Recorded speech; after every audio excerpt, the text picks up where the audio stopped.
delivers. But don't wait. All stock must go. Visit Triple J Ford in Upper Tumon or get pre-approved and shop online at triplejguam.com. Triple J Ford. Customers first. Got friends who still haven't switched to GTA? Now's the time to give them a nudge because you can get up to $150 just for sending them our way. Refer a friend who signs up for a single service like wireless or internet and you'll score $100. And if they go for a choice bundle, that's a cool $150 in your pocket. It's simple, it's sweet, and it pays to share. Visit GTA.net to start referring today. GTA, we start with you. Terms and conditions apply. Visit GTA.net for more information. Half a day, Aganya. The afternoon slump is real. Why wait? Head over to Aganya Shopping Center and cool down with refreshing boba from Cha Time or a sweet shaved ice from Snowberry. Craving something warm and fresh? Follow your nose to the aroma of Cinnabon or a classic bite from Pretzel Maker. And before you head home, stop by SM Island to load up on your favorite sweet and savory snacks for the weekend. With endless parking and a gazillion choices, your perfect afternoon escape is right here at Aganya Shopping Center. Everyone has savings goals. Whatever you're saving for, Bank of Hawaii wants to help you reach your possible. That's why with our Bank Ohana 12-month CD special, you can earn 3.4% annual percentage yield with a minimum deposit of $5,000 from another bank. Requires a Bank Ohana checking account with an opening deposit of $500. So reach your savings goals with our 12-month CD special. Anything's possible. Reach your possible with Bank of Hawaii. For terms and conditions, go to boh.com/CD special.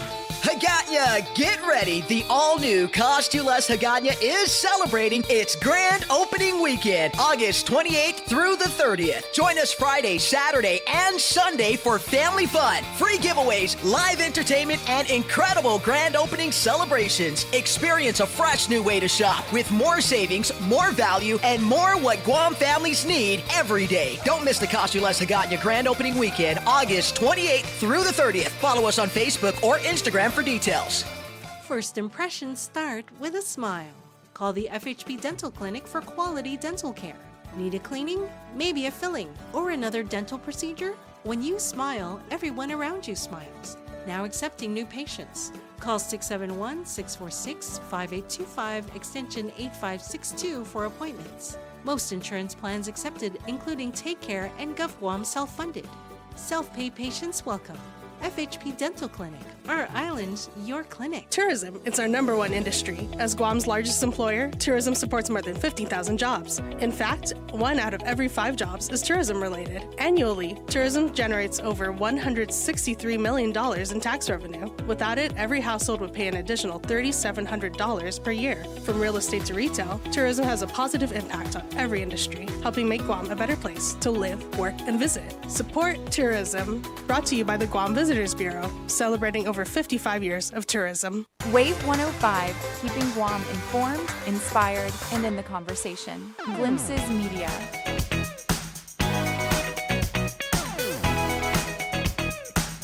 We're 10 minutes into the hour of 2 o'clock. Thank you for tuning in. This is the Bright Side right here on Wave 105. We're KGUM FM, Dedido, Guam. My name is Ryan Nicholas. Got to bring up this gentleman right here, Mr. Pauly Suba. Buenas. We do want to thank our sponsors, Chili's Grill and Bar at Chili's. More life, great food, and memories happen here. Micro Pack from Bose to Sony and more. Micro Pack is Guam's home for quality electronics. Subway, you got to refresh to be fresh. Triple J, it's big deals on big wheels at Triple J Ford. Save thousands off retail. Drive home a new Ford F-150 starting at just $39,995. Visit Triple J Ford today. Customers first in GTA.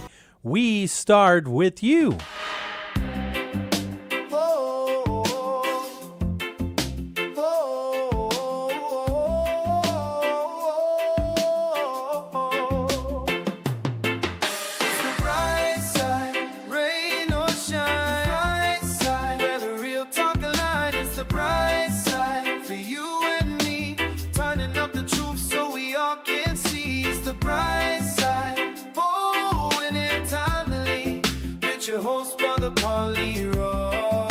Welcome to it, another Bright Side right here on Wave 105, 671-922-1051. That's the number, or 1052. We are online, thewave105.com, as well as our YouTube channel, Wave 105.1 FM Guam, and the Glimpses radio app. We're there, our brothers and sisters over at Power 98 and Route 99, all on one Glimpses radio app. Check it out. If you haven't already downloaded it, I highly encourage you to do so. You can even make song requests. Not with us, we don't do the song requests, but sometimes we'll play it as bumper music. But you can send it over to our to Dice right now, who's on Power 98, and that'll get over the air. And sometimes when somebody's paying attention to the requests on when you send it over to Route 99, the all country music, right? Mm-hmm. It'll get loaded. I've done it before. I've seen them come in and like, I have time. I'll load it. I'm almost certain that everybody's like requesting for some Dolly Parton stuff. Oh, we were playing it at the top of the hour every hour yesterday. Nice. Yeah. Awesome. Yeah. 2:12 in the afternoon. Let's see what we got. We've got plenty to talk about. I forget which one. It's Brandon or Landon. You know, to be honest with you, if Landon came in, I called him Brandon and he never corrected me, I would never know. So one of them are coming in. I just, it's for me how I decipher both of them is one's muscular and goes to the gym and one runs a lot. Okay. So he has a lighter frame than they're both the bodybuilder. Okay, they're both pretty buff to me. Yeah. Mm-hmm. They're definitely both fit. But one of them's coming in, and they're going to be talking about Tower for Humanity and a whole number of other things, too, because they've also partnered up with the Be Heartfelt, the nonprofit organization that does a lot of great work in this community. And so that's going to be happening real soon, maybe on the second half of the 2 o'clock hour. We also have Mayor BJ Tulai of Zotnya, right? And so they're putting together the festival for the whole weekend, which starts tomorrow at 6 p.m. down at the Tagacheng Beach. So they are going to be having a big party for this whole weekend. And we want to talk to Mayor BJ. We do plan on speaking with the mayor of Hogget as well, because they also have a fiesta. The Mount Carmel Fiesta is happening down in Hogget. But we have Mayor Kevin Sasuiko scheduled for tomorrow afternoon. And, of course, we're going to continue to talk about the oversight hearing from GDOE. There was so much more that was explained. And so I'm looking forward to it for sure.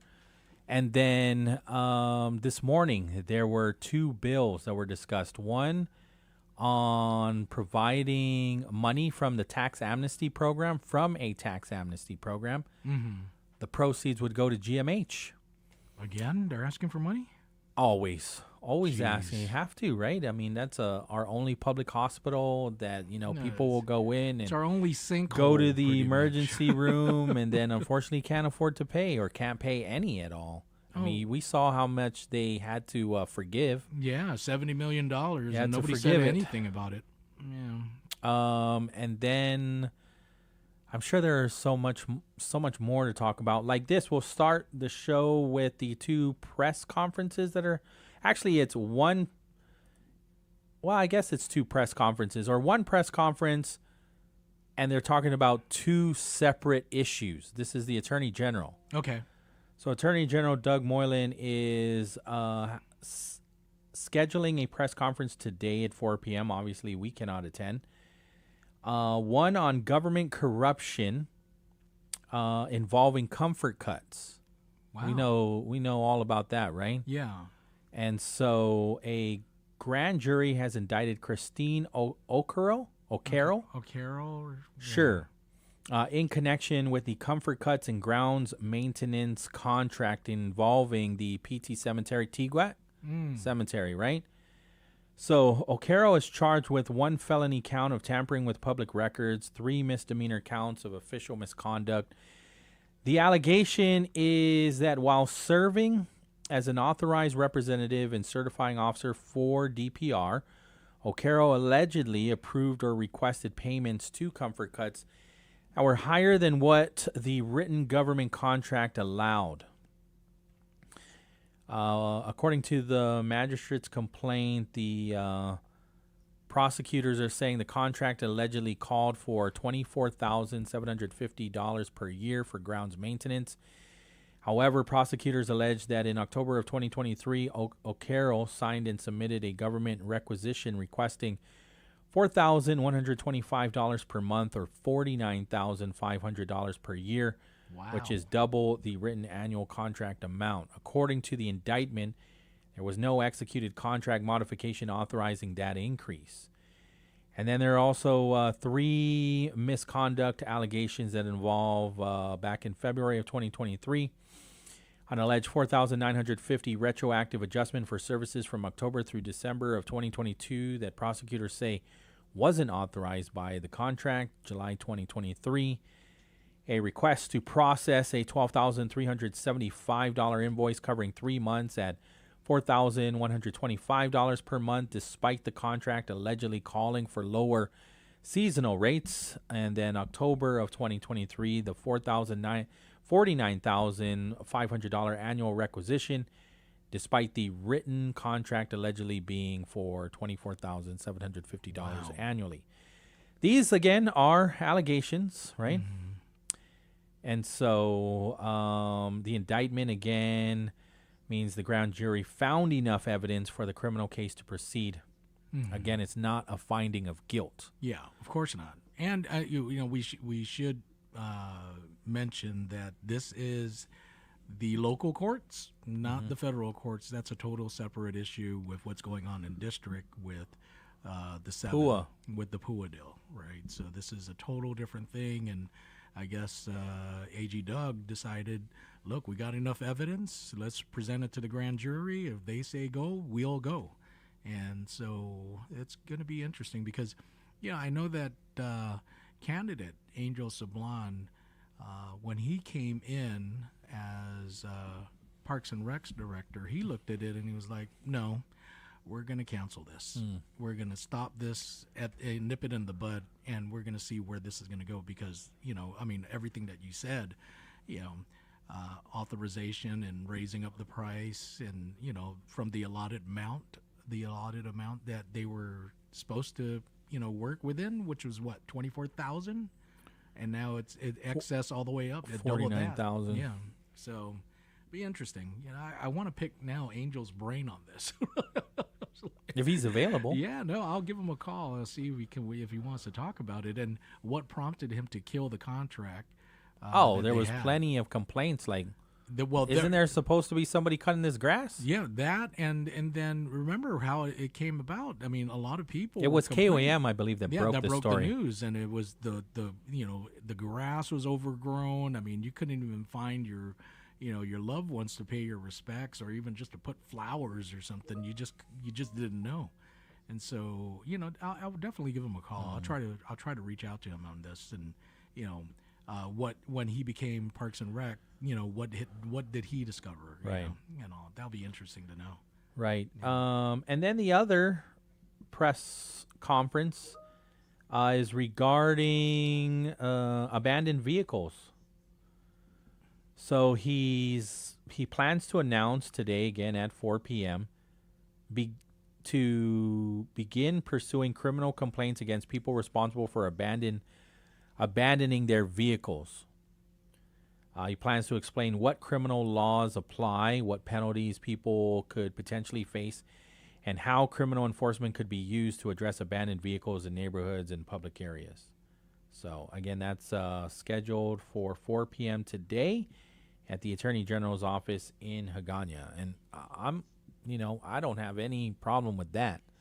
There needs to be stronger enforcement for sure. Yeah. But there's there are a lot of layers to it too. Mm-hmm. But I mean, if there's a way to simplify some things and find out who the real culprit is, because sometimes people will get the phone call where they sold the car. Yeah. And so how do you not know this?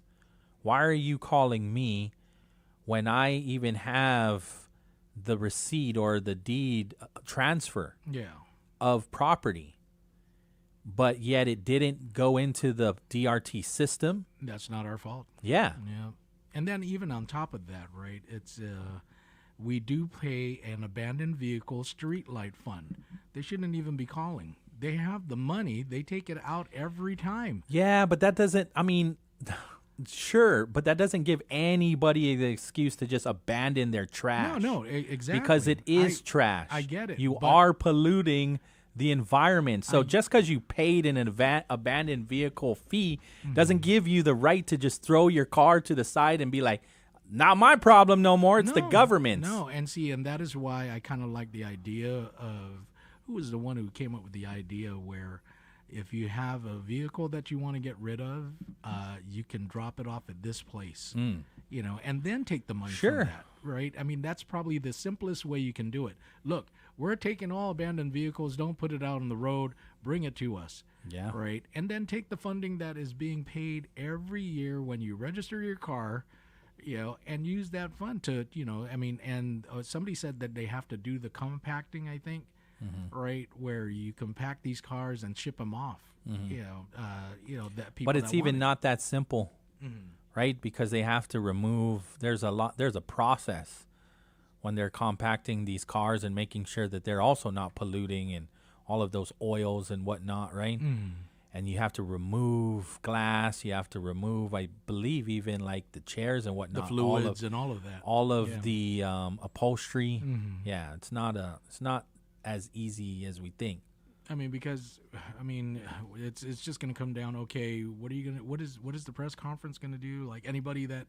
Well, that's what I'm hoping to understand. Like, how are we going to simplify this thing? Because I can also see plenty innocent people that have sold a car 5-6 years ago that are getting pulled in and being indicted for something that they legally sold. Yeah. So if we can figure that out, that makes plenty sense. We should be enforcing this. This is I've heard this statement before. I've read this statement like, well, I don't know what the problem is. We all pay abandoned vehicle fees. I'm like, yeah, but you're littering. Who is the one littering? And you're not just literally littering paper. You're not just throwing a cigarette butt. You're leaving an entire piece of metal on the side of the road. Sticky situation because if Ryan Sineklis sold a car to Pauly Suba, but for some odd reason the paperwork they're tracing it back to you, you're in trouble. And of course I thought I did everything. Because the law already says so. There are fines, right? And so today, even without what AG Moylan wants to do, today they could call you up, and they have called people up. I've had this conversation 2 years ago where, why am I getting this phone call? I sold that car 8 years ago, and it actually transferred ownership twice. Yeah. So there were three degrees to get to this person that I knew. And so they skipped over 2 owners. Yeah. The person that I sold it to and the person that they sold it to. Well, if I'm going to be criminally, indicted for something like this, the government of Guam better get their ducks in order, because if I have my proof, right, and if they didn't hit the system, there is a class action lawsuit right there, like for time wasted, what do you call it, mental cruelty, like loss of wages because I had to go into court for something that I have nothing to do with anymore. I mean, it's just opening up Pandora's box. I'm going to give the benefit of doubt to find out what this thing right now with this press conference that AG Doug is gonna because I don't know the details. Same. But I would like to see. I hope it's not that. But we saw what the panhandling enforcement did, right? I mean, I still see people that are panhandling, and these are our most vulnerable people in the community. A lot of times, they are suffering with a disability. Yeah. Right? And they need some assistance, right? They're not criminals either. It's not a crime to be homeless. Yeah.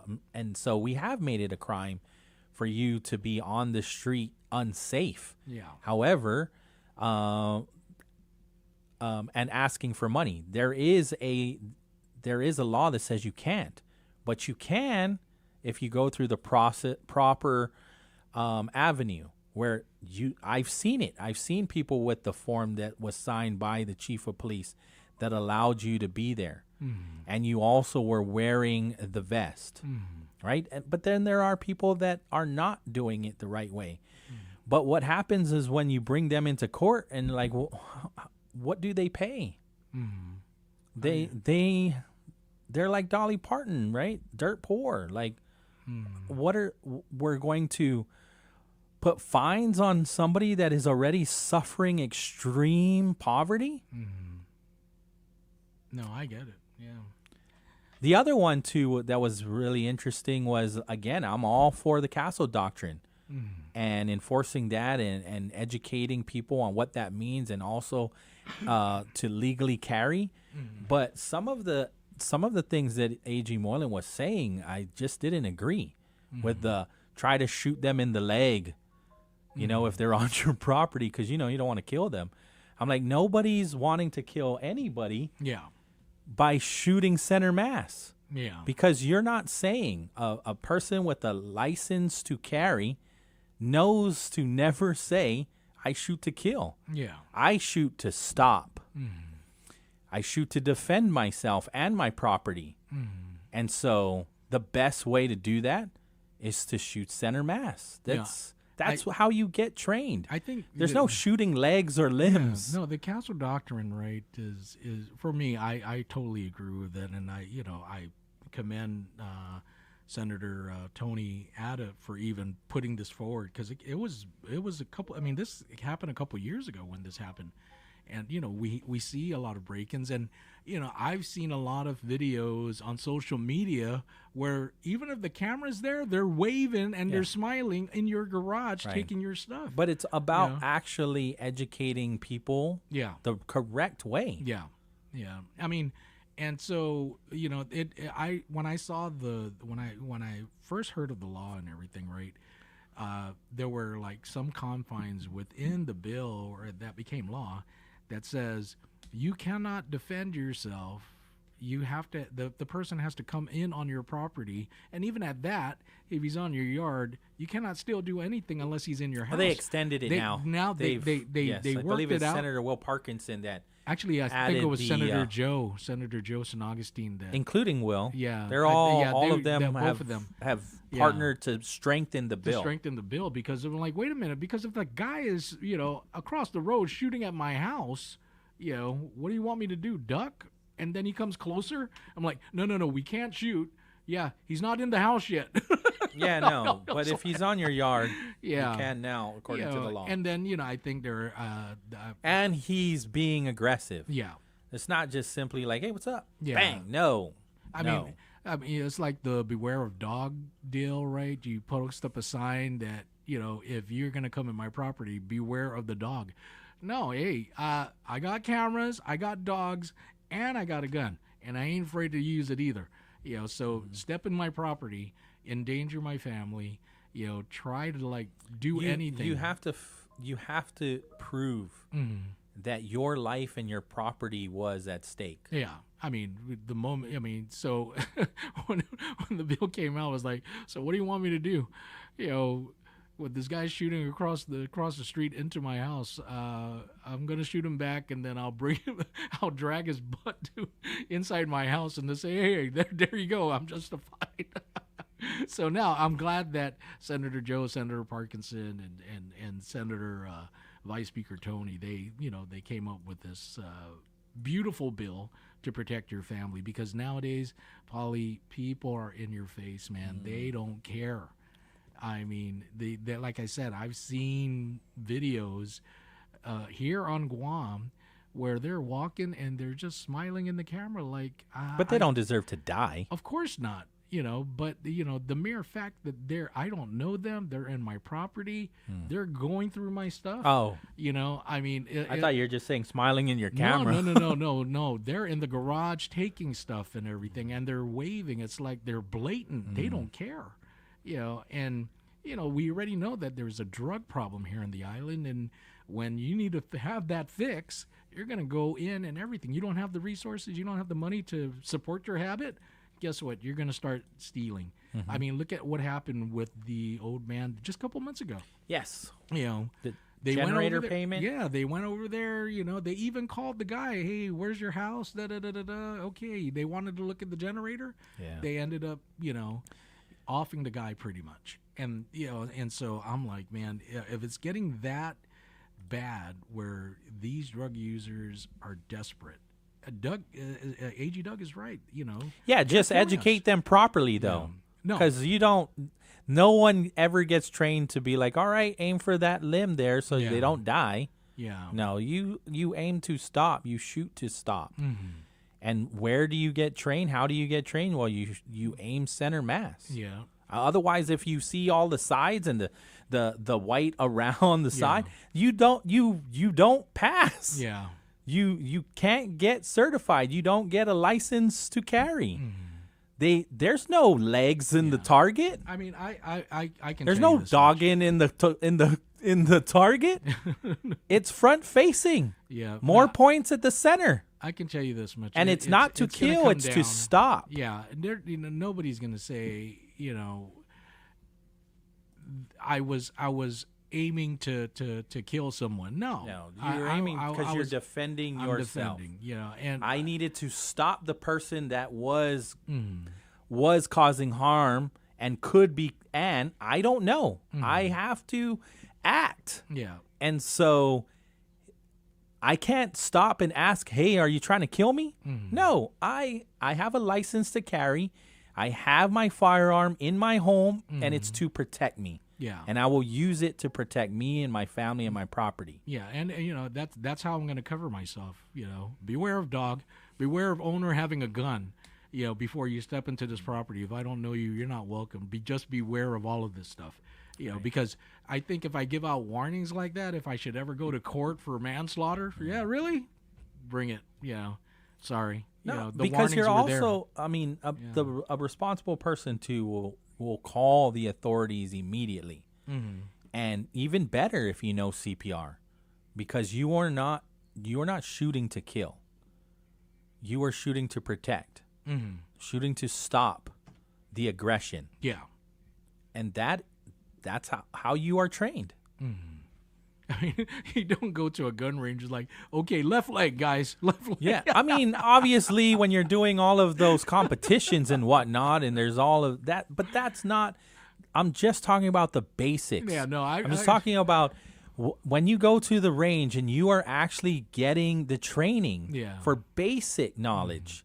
That's what you need, and that's why I also was a proponent. I appreciated the suppressor because there are people even like myself. I am not comfortable with the firearm. I'm just not. Yeah. I would much rather never have to ever fire it or even use it, but you got to train. You have to take the time within the year and hone your skills and understand that this is a dangerous tool. Yeah. And I must know how to use it when I need it. Even my young ones, even my wife. This is a tool that will, again, like you were sharing, how dangerous the world is, right? So I also still need to brush up on it, right? I don't take it lightly. I respect it. I respect life.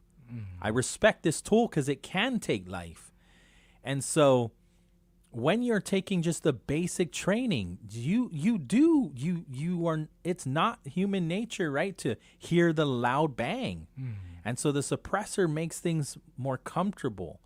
And GPD at first, they weren't very straightforward on whether they agreed with it or not. But at the end, why did it pass?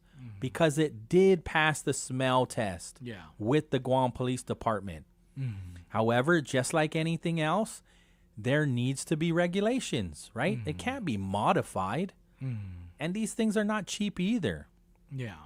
No, for those of you that are interested in picking up a firearm, you do still need to get certified, get trained. You have to go to one of these, whatchamacallit again,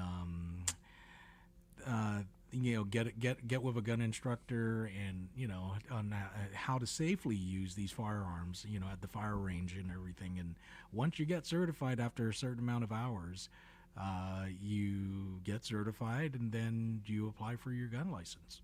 And that's how that thing goes. And I still believe, I think it's still the chief of police that has to sign off on it, right? To get your gun license? Yes.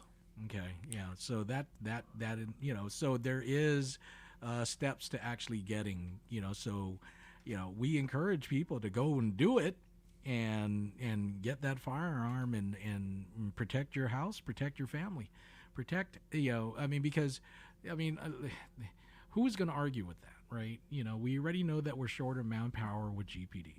It takes, you give them a call. Sometimes they don't come for like 45 minutes and everything. They try to get to everybody, especially when, they are needed.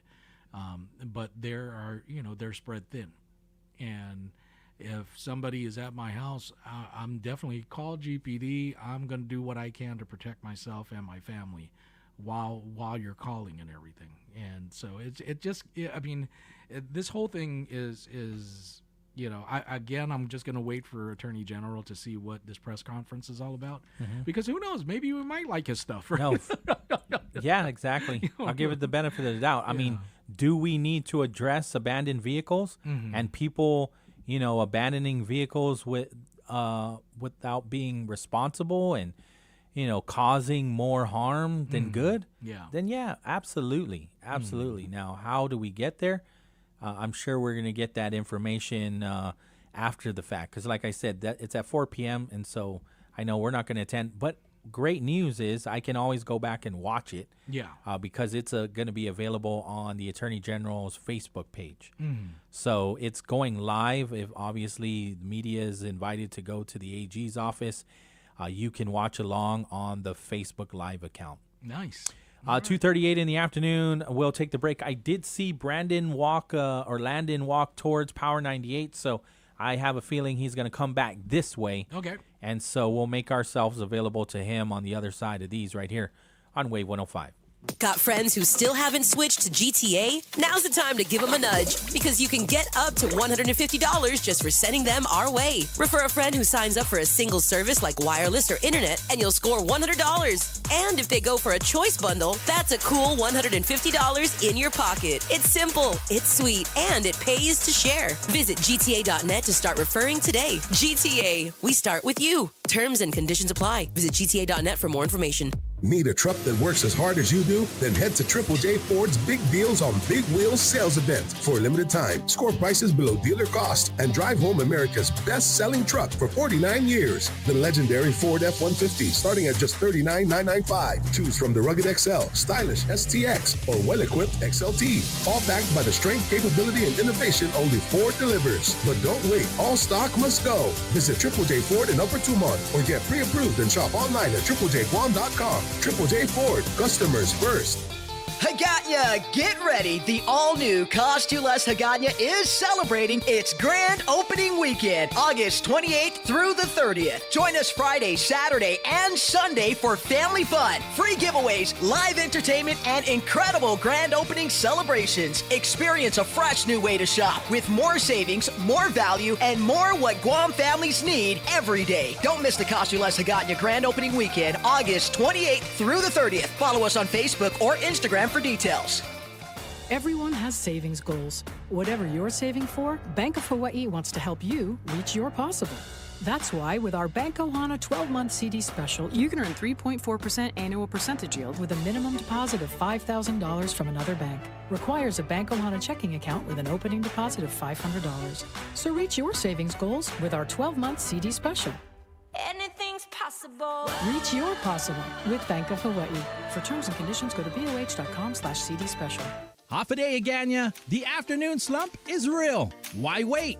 Head over to Aganya Shopping Center and cool down with refreshing boba from Cha Time or a sweet shaved ice from Snowberry. Craving something warm and fresh? Follow your nose to the aroma of Cinnabon or a classic bite from Pretzel Maker. And before you head home, stop by SM Island to load up on your favorite sweet and savory snacks for the weekend. With endless parking and a gazillion choices, your perfect afternoon escape is right here at Aganya Shopping Center. Tourism is our number one industry. As Guam's largest employer, tourism supports more than 15,000 jobs. In fact, 1 out of every 5 jobs is tourism related. Annually, tourism generates over $163 million in tax revenue. Without it, every household would pay an additional $3,700 per year. From real estate to retail, tourism has a positive impact on every industry, helping make Guam a better place to live, work, and visit. Support tourism. Brought to you by the Guam Visitors Bureau, celebrating over 55 years of tourism. First impressions start with a smile. Call the FHP Dental Clinic for quality dental care. Need a cleaning? Maybe a filling or another dental procedure? When you smile, everyone around you smiles. Now accepting new patients. Call 671-646-5825 extension 8562 for appointments. Most insurance plans accepted, including Take Care and GovGuam self-funded. Self-pay patients welcome. FHP Dental Clinic. Our island, your clinic. Ever dreamed of being on the radio? Now's your chance. Glimpses of Guam is looking for the next generation of on-air personalities to join our family on Wave 105. If you've got personality, creativity, and a passion for entertaining, we want to hear from you. No matter your experience level, this could be your opportunity to be heard across the airwaves. Send your resume and a short demo to jobs@glimpsesofguam.com and start your broadcasting journey today. Join the Glimpses of Guam radio team. Your voice belongs on the air on Wave 105. Island Voices, Island Conversations. Wave 105, the talk of Guam.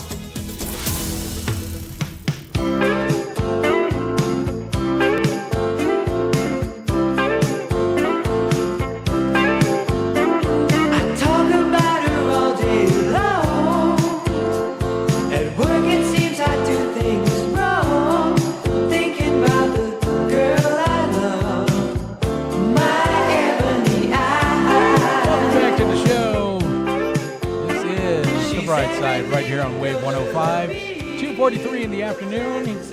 Here's the number, 671-922-1051 or 2.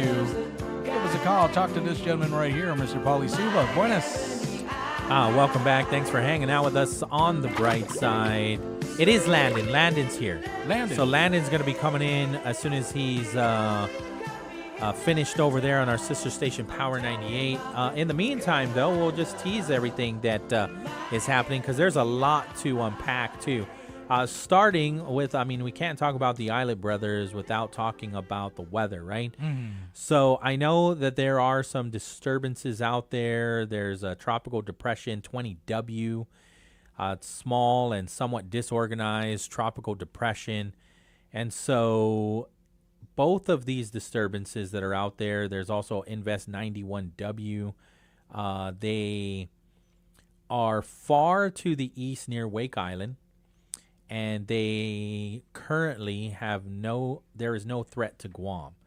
Regarding 21W, it was 1,130 miles northeast of Guam. Maximum sustained winds were about 35 miles per hour. It was barely moving, heading east at about 1 mile per hour.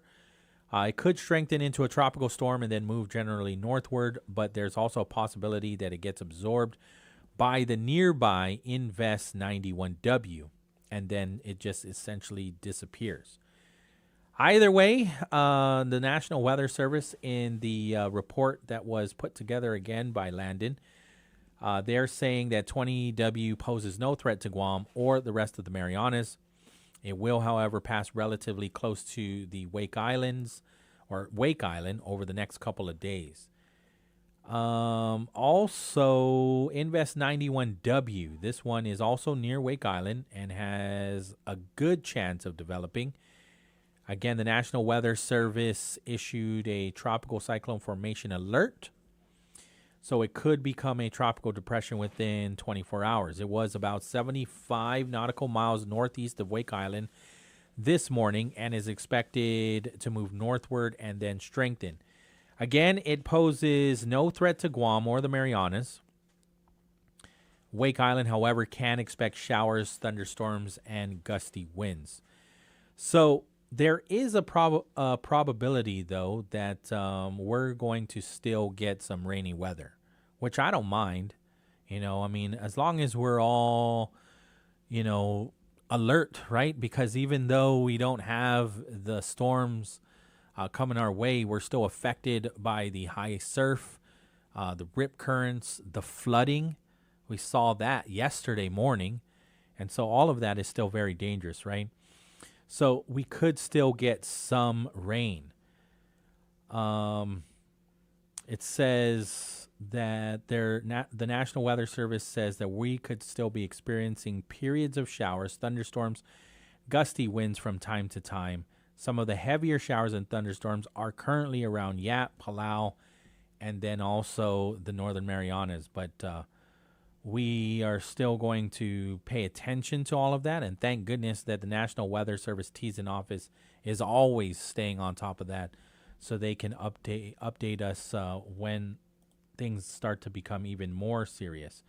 But even while the Islet brothers are doing all of that, on their off time, which is not much, they still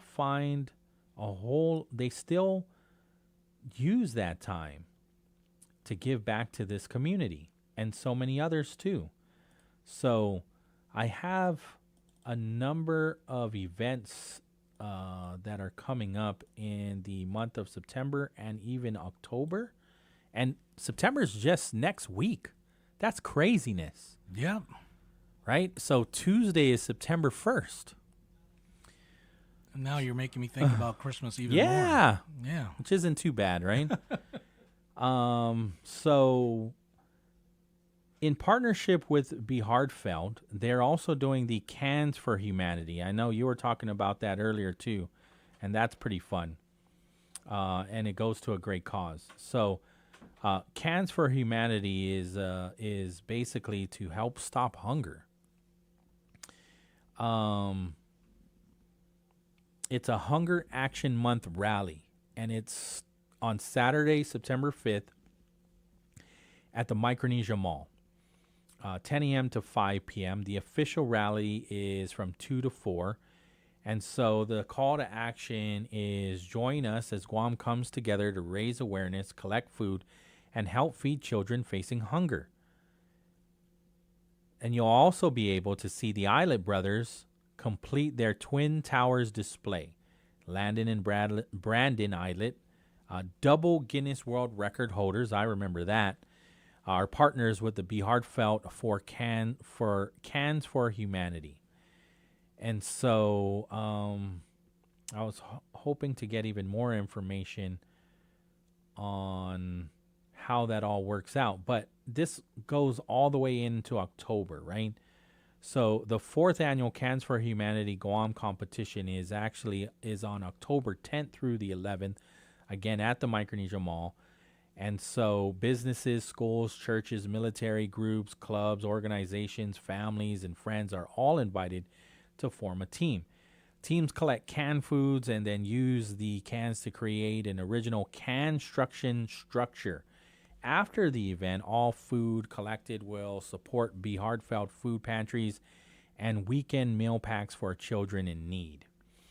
Teams may include 6 participants. Additional team members and supporters are welcome. Each team receives a 10 by 10 building space. Teams design their own structure and collect the canned food used to build it. Teams are encouraged to hold a workplace, school, church, unit, or community food drive leading up to the event. And what does that look like? That just looks like as simple as a box near your doorway when you walk into your store or your restaurant. You just kind of have it in the corner visible for your patrons to see, and it just says donate canned goods here. It's really that simple. And, not just your employees can donate, but people that just walk into your storefront, walk into your business, sees that and says, hey, I want to help. I want to help support too. So they'll even provide awards, right? So there's awards for most food collected, best construction design, nice, the People's Choice, and the most public votes. Separate recognition for schools and student groups and businesses and community organizations. And so why does this all matter? Well, Be Heartfelt works with school social workers and outreach teams to provide discrete weekend food packs to children facing food insecurity. I remember Laura was talking to us all about that, right? It's Lori, sorry. And she was just describing what that means, not just to the child, but to the whole family, right? And they are very discreet because it is also about protecting the dignity of the family, right? So it's not announced, hey, look, we gave this child all of these free canned goods or whatever. They're not trying to get a photo op. There's or no reason. There's no need to do any of that. The whole reason is to make sure that these kids have something to eat. Because a lot of times, and we have heard it, and it is very true, from the school system sharing this, from senators, island leaders, social workers, public health, Guam Behavioral Health and Wellness Center. All the people that are doing some great work all say that a lot of times these children, the only time they ever get to eat is when they go to school. Yeah. Right? And so that's why even the summer EBT is so important, right? Because these are children that are in vulnerable families and or if the school has the program, and again, to save the dignity, if GDOE, which GDOE is part of the program, they know that a lot of times these kids don't have anything. So during the summer, when they load those cards up, and they actually loaded it up a whole lot faster. Because I remember we were still having a conversation in September 2 years ago, and they were saying, "All right, we're loading it up." I'm like, "Wow, summer's come and gone." No, I'm a part of this Lions group, right? Guam Spirit Lions, and like for Thanksgiving, we actually go to some of these government facilities where a lot of these families that don't have homes, don't have the resources or even to eat, pretty much, like on Thanksgiving. So we would actually get together and throughout the year, we're also doing some food drives and everything. But, for Thanksgiving especially, they could be probably 30 families that we feed. And we don't take pictures. This is not a photo op. This is just basically just goodwill. We go in with our vests, half a day, how are you, happy Thanksgiving, come and eat, right? We say a little prayer and then, but afterwards, they're just happy that they get to celebrate, take part in the celebration with Thanksgiving and with this event that's going on. It seems like they're all, this is almost throughout the year that they're doing this. Oh, yeah. It's not just, on certain days of the year. And so to collect food and then to also disperse it out to the families pretty much on the weekends, that goes a long way, man. It does. I mean, I don't know if you've ever taken part in these type of things where you go out there and you actually see people. I followed them a couple years back. They're still during the pandemic. Yeah. I followed, obviously, again, being very discreet. Yeah. As a part of the media. And we followed them during the point in time count.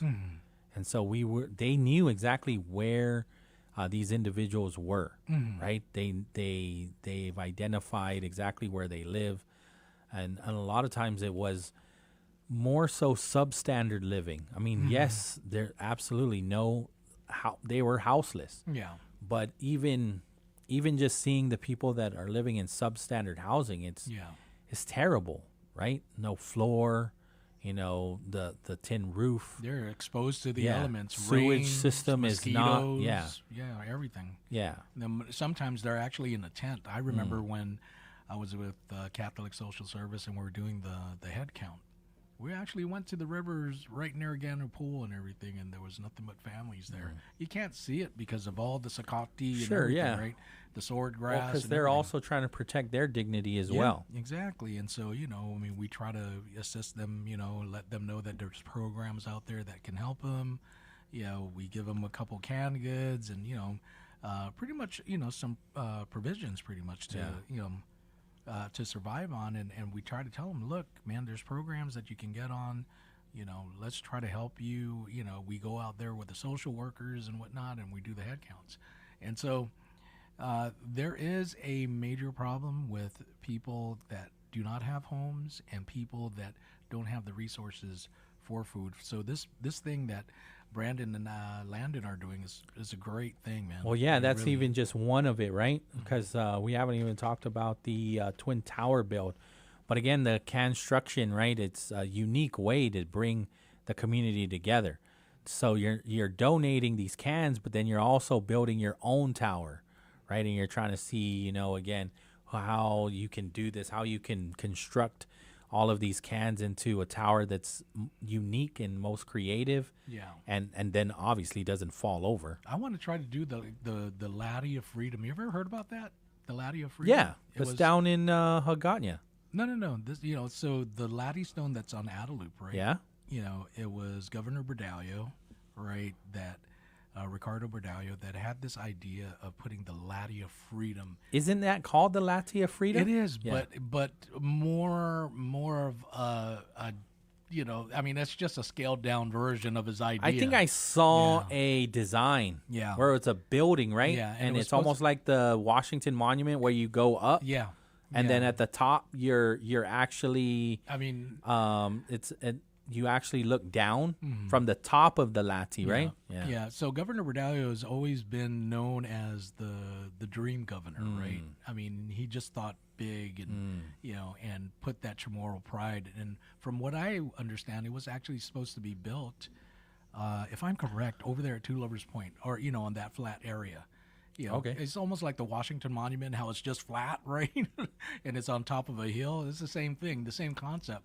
But if I'm going to do this construction, I would want to do something like that, make it out of like, I think I'm probably going to be, I need like 10 boxes of Spam. Yeah. and built the Ladder of Freedom, and it's just going to say nothing but Spam and everything. I think I'll win. That or, what's a good Guam favorite, There's so many. Maybe I can do it with like, like Ichiban packets and everything. Or Oxypalm. Oh, yeah. Yeah, Oxen Palm? Yeah, Oxen Palms. Yeah. Or Vienna sausage. That'll probably there's plenty of Vienna sausage. There's plenty. I saw plenty of Vienna sausage when we go and check out the construction.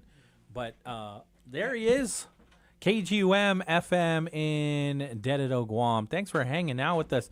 We're just keeping the microphone warm while Dice takes the longest interview ever.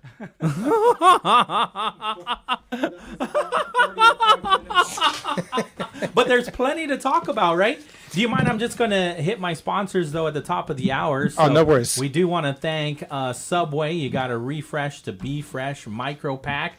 Don't miss a memory. Get your travel cameras and storage essentials at Micro Pack today.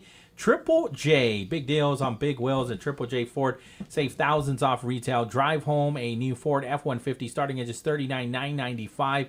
Visit Triple J Ford today. Customers first. GTA, we start with you. And Chili's Grill and Bar. Chili's, more life, great food, and memories happen here. We're making a bet which one of the brothers would come in. And so I was like, I think it's Brandon. But Ryan said, no, it's Landon. And so you tell me who won, because I can't tell. You won. I knew it. So we covered a lot of the construction, but I wanted to ask you, what was your favorite design ever in the construction competition? As far as the canned food items, the teams that built stuff, Cost You Less has always been a powerhouse. Yeah. Last year, actually, our first year they did the Twin Towers. We did that in September of 2023. It was the smaller scale Twin Towers. Yeah. That year. We had a lot of FEMA from the post-Mawar recovery efforts. 2 years ago in 2024, we did the Taipei 101. And I don't think anybody tried to mimic that one. But last year, 2025, we did the one Zabil out of Dubai. Cost You Less imitated that. They did a pretty good job. Yeah. And so I had a photo of that with the book that the architects and designers gave me in Dubai of the tower. Okay. Open to the full tower picture with Costulus behind that one, with our towers behind that one. So it was really cool to see the 3 towers back to back to back. But Costulus, the Guam Girl Scouts, always do a phenomenal design. They are a powerhouse, the Guam Girl Scouts troop. I bet. My gosh, they collect so many canned goods. And then they build an awesome design. They're all heart. They're all into it. Yeah. So I know there's a call to join and be part of the competition in September. And then the actual construction competition takes place in October, right? That's correct. Yeah. So we're going to be disjointed a little bit this year. We're going to have the tower was initially going to stay up through 6 weeks.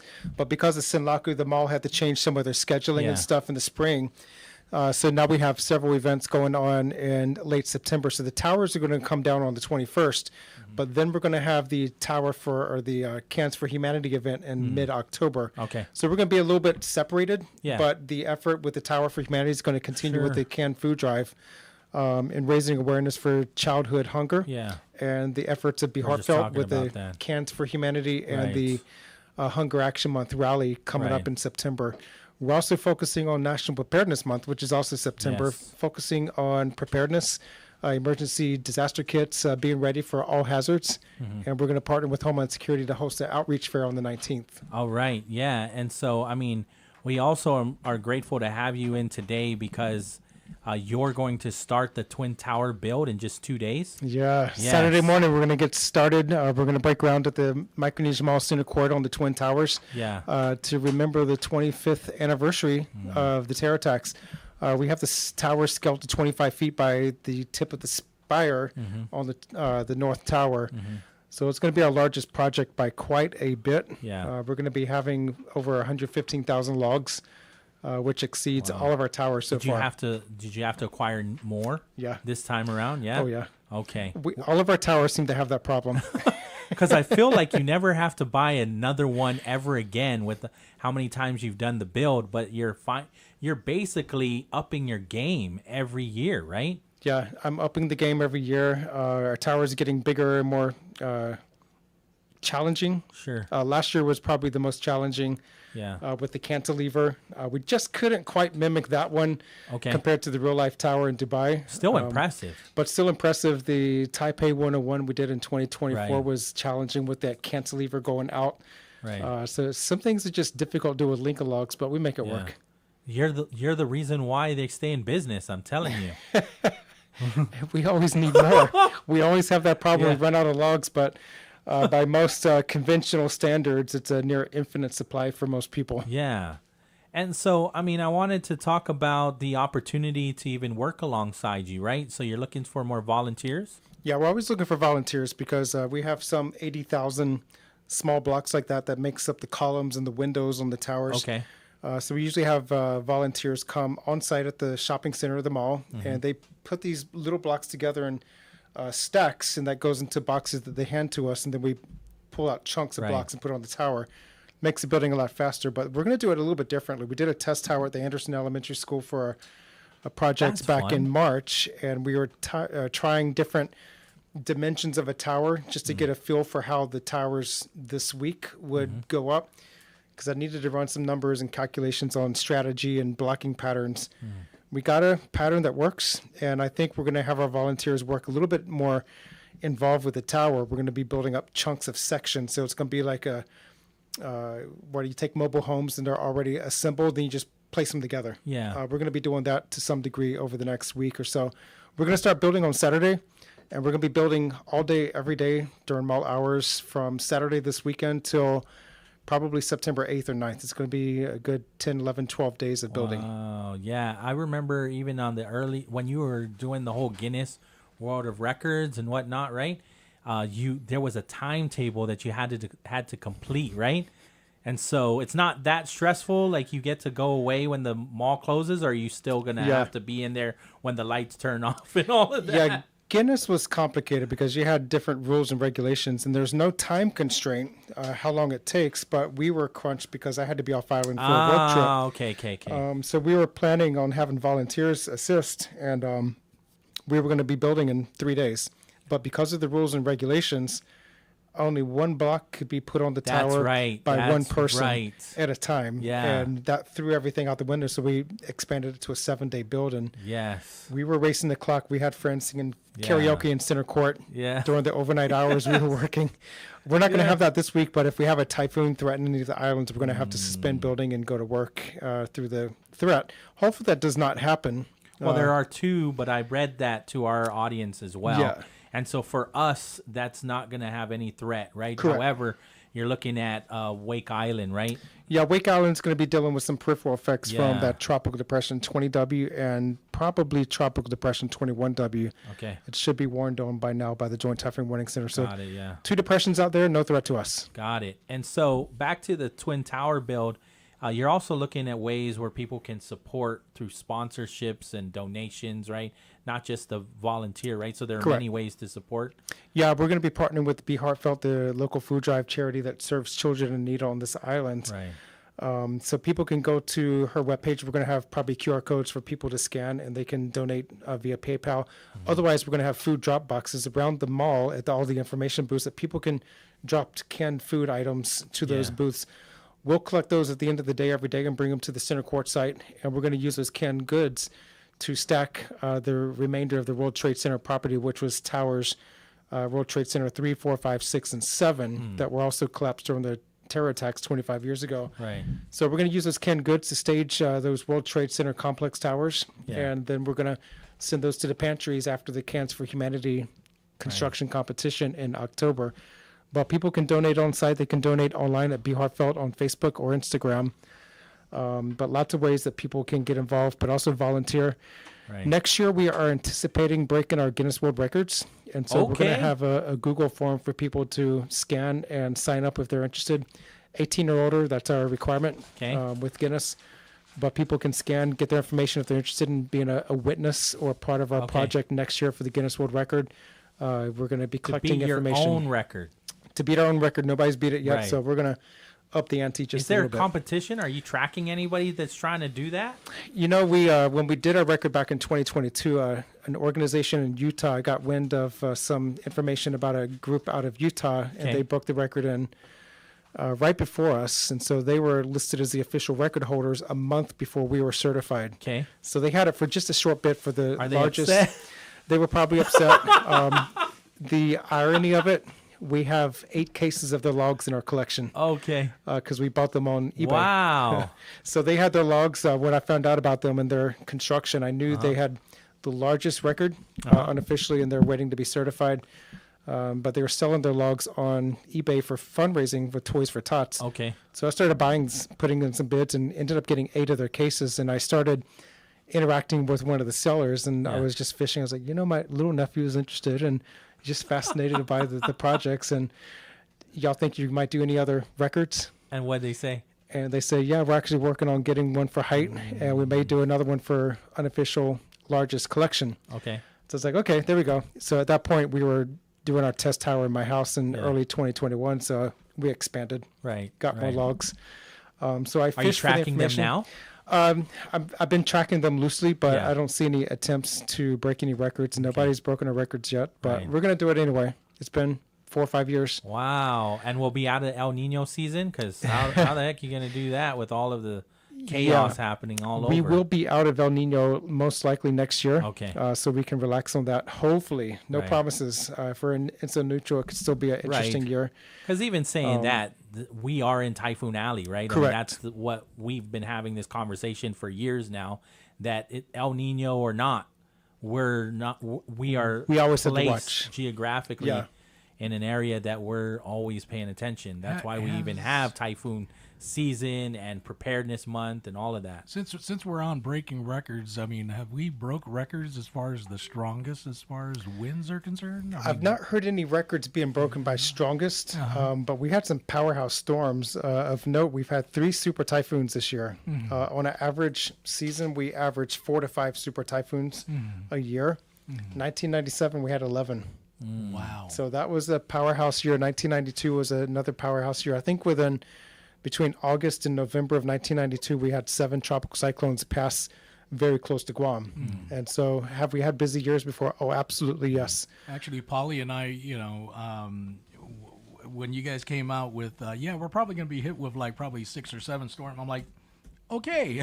Yeah. We're already counting. I mean, maybe not hit us, but pass through us. I think we've already surpassed that number. Yeah, that number. I think it was like we were at In 5 this area. already. Yeah, 2015, we had 7 tropical cyclones pass between Guam and Saipan that year. And so it's been busy this year. We've had some incredible hits this year, especially in the CNMI, but it's been comparatively a little bit slower than 2015, 1997. But we still have September, October, November, and December to go through. We're going to be calling, as soon as we're done here, we're going to call Mayor BJ Chalai. He's on standby. He's got the Fiesta Zotnya Festival coming up right down in Tagacheng. And then also Mayor Sasuiko, we'll talk to him tomorrow, the Mount Carmel Fiesta, right, in Hoggett. And so they were saying rain or shine, right, but they're obviously tracking all the information from you. Yeah, as well. Absolutely. They're welcome to call our office anytime to chat with the weather conditions for their events. And when in doubt, don't go out. Right. That's my rule of thumb. But rain or shine, that's usually pretty good. But if you have like winds in the triple digits, that would be a game stopper. I mean, you can still have a water festival and not actually go into the water. I mean, you respect the water, and you just, you're by the beach and whatnot and still have a good time. Oh, absolutely. Yeah.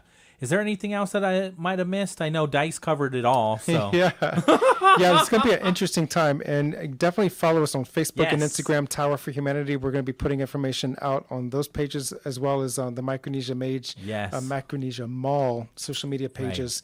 We're breaking ground on the towers this week on Saturday the 29th, but we're hosting Hunger Action Month rally on Saturday, September 5th at the mall. That's going to be all day, and then we're hosting FEMA and Homeland Security for National Preparedness Month outreach fair on Saturday, September 19th. We're going to be holding a tower lighting ceremony on Thursday, September 10th. That's going to be around 7 p.m. So check that out. We're going to shut out the lights at the Micronesia Mall Center Court and light up the towers. We're going to have live music and some speakers to remember 9/11 on the 25th anniversary, but then also, again, focus on building unity, coming together as an island, coming together as Americans, as a community, because I think we've lost some of that togetherness that existed across the United States after 9/11. People came together in so many ways that we hadn't been for a very long time, and we've lost that. Right. And so we want to bring people together for a good cause, remembering the lives that were lost, but also celebrating the heroes of the era, but also focus on working together to build a better Guam. Thank you so much. I really appreciate this.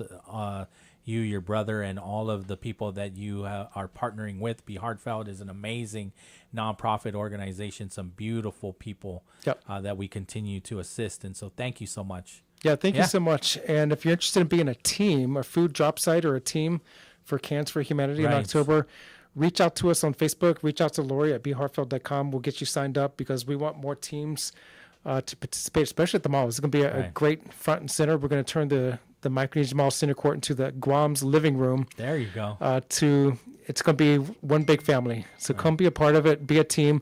We set a goal for 30,000 cans of food this year. All right, Landon. Thank you so much. I appreciate this. We'll take a quick break, and then Mayor BJ Chalai is standing by right here on Wave 105. Need a truck that works as hard as you do? Then head to Triple J Ford's Big Deals on Big Wheels sales event. For a limited time, score prices below dealer cost and drive home America's best-selling truck for 49 years. The legendary Ford F-150 starting at just $39,995. Choose from the rugged XL, stylish STX, or well-equipped XLT. All backed by the strength, capability, and innovation only Ford delivers. But don't wait. All stock must go. Visit Triple J Ford in Upper Tumon or get pre-approved and shop online at triplejguam.com. Triple J Ford, customers first. Got friends who still haven't switched to GTA? Now's the time to give them a nudge, because you can get up to $150 just for sending them our way. Refer a friend who signs up for a single service like wireless or internet, and you'll score $100. And if they go for a choice bundle, that's a cool $150 in your pocket. It's simple, it's sweet, and it pays to share. Visit GTA.net to start referring today. GTA, we start with you. Terms and conditions apply. Visit GTA.net for more information. First impressions start with a smile. Call the FHP Dental Clinic for quality dental care. Need a cleaning? Maybe a filling or another dental procedure? When you smile, everyone around you smiles. Now accepting new patients. Call 671-646-5825 extension 8562 for appointments. Most insurance plans accepted, including Take Care and GovWam self-funded. Self-pay patients welcome. FHP Dental Clinic. Our island, your clinic. Straight up 3:15 in the afternoon, and right about now it's our first look at the roads of Guam. Proudly being brought to you by Guam Auto Spot. All right, man, all I see is like red lines all over the place. It could be because it's raining and you guys are driving safely, which is good, okay? All right, if you are currently on, let me see, Route 16, and you are at the intersection, coming from Route 16 onto Route 8, you're going to feel some slow-going traffic there. If you are on Route 8 currently right now trying to get onto Route 10 or Route 16 at the intersection, you're going to feel some slow-going traffic there as well. Okay, so just be patient. Give that braking distance between you and the car in front of you. All right, let's head over to Tumuting. If you are coming off Route 10A, that is the airport road, trying to get onto Route 1 at that intersection, where the village of Donkey is at, you're going to feel some slow-going traffic there. Route 1 on that same intersection, headed up northbound. Major traffic delay over there, likewise southbound. Of course, that was a look at traffic, helping you move forward along with Guam Auto Spot. Don't forget, you can check them out at guamautospot.com. Set up a test drive, check out their inventory, or give them a call.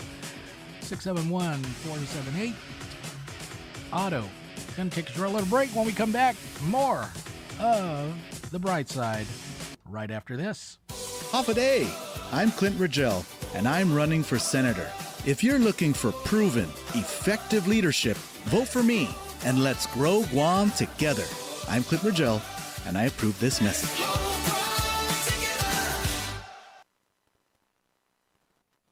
Hagåtña, get ready. The all-new Cost You Less Hagåtña is celebrating its grand opening weekend, August 28th through the 30th. Join us Friday, Saturday, and Sunday for family fun, free giveaways, live entertainment, and incredible grand opening celebrations. Experience a fresh new way to shop with more savings, more value, and more what Guam families need every day. Don't miss the Cost You Less Hagåtña grand opening weekend, August 28th through the 30th. Follow us on Facebook or Instagram for details. Tourism is our #1 industry. As Guam's largest employer, tourism supports more than 50,000 jobs. In fact, 1 out of every 5 jobs is tourism related. Annually, tourism generates over $163 million in tax revenue. Without it, every household would pay an additional $3,700 per year. From real estate to retail, tourism has a positive impact on every industry, helping make Guam a better place to live, work, and visit. Support tourism. Brought to you by the Guam Visitors Bureau, celebrating over 55 years of tourism. Half a day, Aganya. The afternoon slump is real. Why wait? Head over to Aganya Shopping Center and cool down with refreshing boba from Cha Time or a sweet shaved ice from Snowberry. Craving something warm and fresh? Follow your nose to the aroma of Cinnabon or a classic bite from Pretzel Maker. And before you head home, stop by SM Island to load up on your favorite sweet and savory snacks for the weekend. With endless parking and a gazillion choices, your perfect afternoon escape is right here at Aganya Shopping Center. Everyone has savings goals. Whatever you're saving for, Bank of Hawaii wants to help you reach your possible. That's why with our Bank Ohana 12-month CD special, you can earn 3.4% annual percentage yield with a minimum deposit of $5,000 from another bank. Requires a Bank Ohana checking account with an opening deposit of $500. So reach your savings goals with our 12-month CD special. Anything's possible. Reach your possible with Bank of Hawaii. For terms and conditions, go to boh.com/CD special. The Edge of Heaven, Friday from 6 p.m. to 8 p.m. introduces you to the 5th dimension, where you find a greater appreciation for everything in your life. Find more consciousness of the bigger picture. Bring yourself more power, along with the intuition on how to guide that power, bringing you to a place of independent contentment, give you the key to overcome sorrow, always encouraging honesty and self-acceptance, revealing that everything you seek outside yourself is right inside. Your limited identification will dissolve, and it will expand into a greater field of awareness. You will realize and remember that it is all God, even when it doesn't feel like God. Every Friday evening from 6 to 8 on Wave 105, join Rand and Jenny Kaufman for The Edge of Heaven, sponsored by Jay Goodman and Osmujao Community School. Your island, your conversations, your station, Wave 105.1 FM, Glimpses Media. Raindrops keep falling on my head, and just like the guy whose feet are too big for his bed, nothing seems to fit. Those raindrops are falling on my head, they keep falling. And welcome back to the show. Sorry, I have to get the... Well, this guy was actually voted. This is the last thing you should be playing as Mayor BJ is preparing for the festival. Well, you know, I got him on because Tom Jones was voted the sexiest man alive at one point in time. Okay. I don't know what people were saying. All right, but wrong song. Because we're all boiling rocks for this weekend. And I know, especially everybody in Zotnya and Augat. Yes, and speaking of Mayor, we actually have him on. There you go. Off a day, Mayor! Off a day, Brother Pauly. I apologize. I am so sorry. We were planning to get Landon on earlier. However, things ran into each other, and the last thing that I want to do is keep our mayors on hold for this long. So I apologize. I promise that we're going to do better. But I'm so grateful that we can have this conversation and let our audience know all the festivities that are going to be happening beginning tomorrow, right? You're sharing that you're all the whole village is preparing to invite the entire island down to Gacheng, right? Yes, sir. So yes, it is our second annual cultural festival by the sea. It's going to happen down at our beautiful Tagacheng Beach. Starting tomorrow, we'll have our opening ceremonies at 6:00 p.m. and then the festivities will continue all throughout the weekend from 12 in the afternoon all the way through until 10 in the evening. That is great. And if you can just briefly run us through, like, what's going to be happening on Friday, and we can start there. Obviously there's going to be local arts and crafts all 3 days, right? But is there anything specific that you wanted to highlight for Friday, and then we can move on to the other days?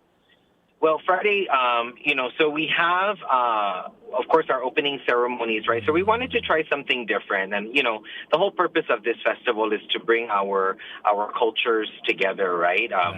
So on Friday, I'm very proud to announce that the mayor of Jinfeng Township in Taiwan will be coming to our festival, so we can sign our sister city agreement between Jonya and Jinfeng Township, which is in Taiwan. So this will be the first of its kind, with our municipality along with one of the municipalities in Taiwan. We also have visitors coming in from our sister cities in La Trinidad, Benguet, in the Philippines. They'll also be there tomorrow evening. But one thing that we want to highlight is what we did traditionally last year was we had our sister squadron, the 36th Battalion, Anderson Air Force Base, come and do a water spray to commence the whole event. And so they, that along with all the crafters, the different cultures that will be showcasing their cultures, like I want to say the Chukis group, the Yapese group, and some other Micronesian islands will be showcasing, along with our Chamorro crafters. There will be entertainment, cultural dancing, of course, just fun for the whole family to enjoy. Nice. And then I'm hearing a parade on Saturday?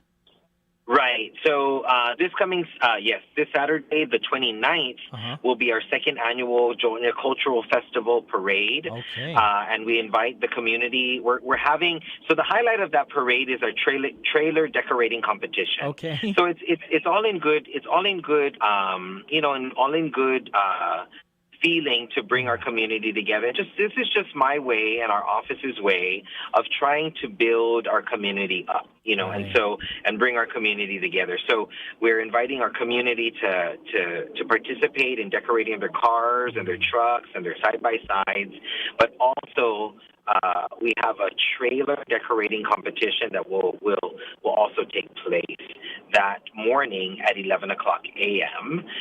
And then we'll head down. The parade will head on Route 4 northbound, and we'll head down to Tagacheng Beach, to the entrance of Tagacheng Beach, and then we will start the festival at the festival grounds at 12 o'clock p.m. That afternoon, though, and it's always been a dream of mine to start a cultural dance competition. So I'm very grateful that there's 4 Chamorro cultural groups that will be competing down in Tagacheng, and that will happen from 4 o'clock p.m. to 6 o'clock p.m. That evening on Saturday. Wow. Yeah. Yeah. So I'm very excited. This year is first of its kind and different ideas that we're kind of pulling together. Right. But yeah, so it's going to be fun. It's going to be exciting. That's very cool. And so what that also does is just highlights again all of the Fafanagwis, right, throughout the island. And right. Shows, how much. I need to remind. So honestly, there are 6 Fafanagwi that live in Jotnya. Wow. So, Just in Jotnya? And so I'm very grateful, and they just kind of picking their brain and saying, hey, let's. We haven't had a Dinanya a Dinanya Pa'a dance competition. Since after 2015, right? We haven't had one. So let's try and build it back up. And this is our way of doing something small, because Dinanya Minago for Dinanya Pipit started very, very small. And just kind of bringing the idea back to the stage and getting people involved. And it's friendly competition, too.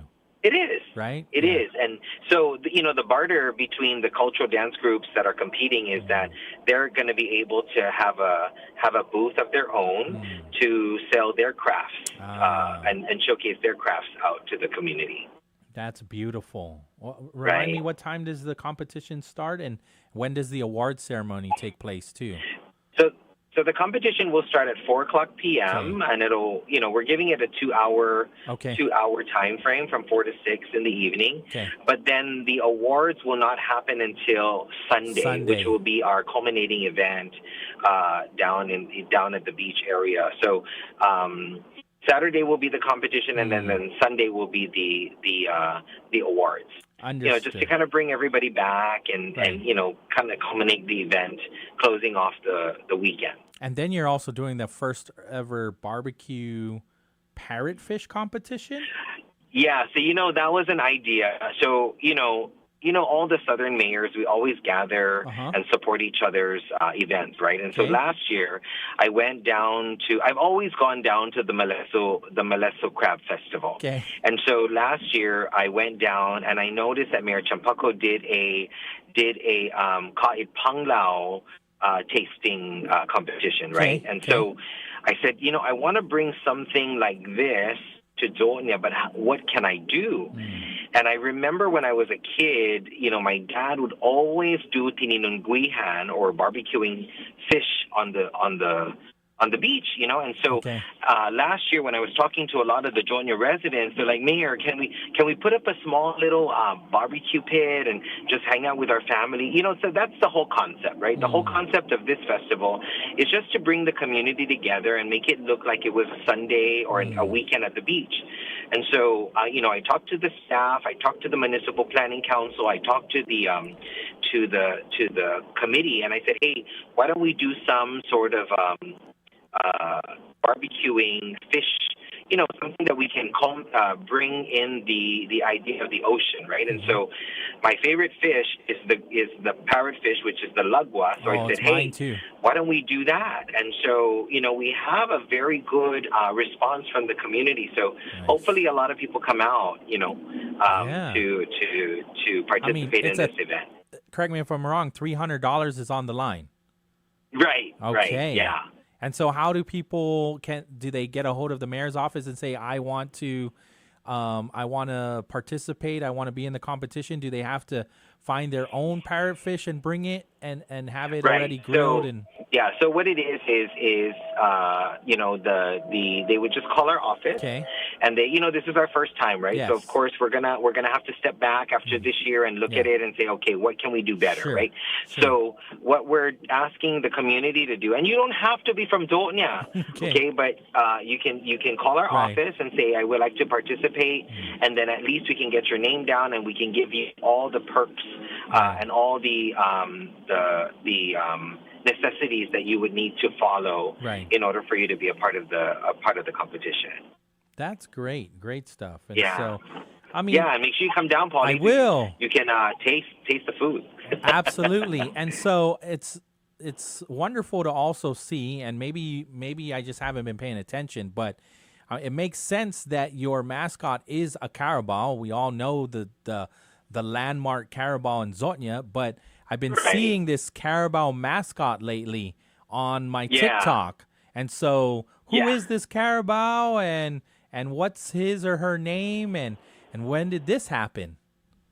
So, we're just trying to kind of bring out great ideas, right, for our community, to, especially during these times of La Nina year, right, with the cancellation of the parade and, all of these things that kind of dampen the spirits of our people. But, we're resilient, right? And so it was just an idea of mine. I said, hey, you know what? Why don't we have a mascot, and why don't we debut this mascot, make his debut over at our festival? And so, so his name is Querido. Querido the Carabao. Okay. Yeah, Querido. Yeah, Querido the Carabao, and he'll be making his debut at our festival on Friday, and then being a part of the parade on Saturday, and then also the culminating event on Sunday. Oh, so he'll be there all 3 days. You're going to need a whole lot of security, because I could totally see all the kids jumping up and down on Querido. So. Yeah. Right, I know. So I'm just making sure that he is he's going to be present, so that people can take pictures and the kids can enjoy being around him. This is great stuff. I'm glad to see that this is continuing. I know you started it maybe a year ago, because this is the second annual, right? Right, so yes, it's a year ago. It's great to see also that you're utilizing Tagacheng, right? Because it's such a beautiful beach. However, people use that area to dump their trash and whatnot, and desecrate this area that I just think that it's so sacred. This place, it's such a special beach. The only people that really know the beauty of that beach are the community of Jonia, right? And so, like I said in our last interview 1 year ago, there's a lot of not liked activity that happens down at Tagacheng, and it's because of the lack of security and the lack of the lack of personnel that's down there, right? And so what I wanted to do was the idea came about during this festival, because I wanted to make sure that the community and the people that actually come to these areas, to this area, know that it is a very sacred place, and people we need to protect what is given, right? And so I have to be very honest, like the response from the community after our first festival and the responsibility that the community has taken after our first festival,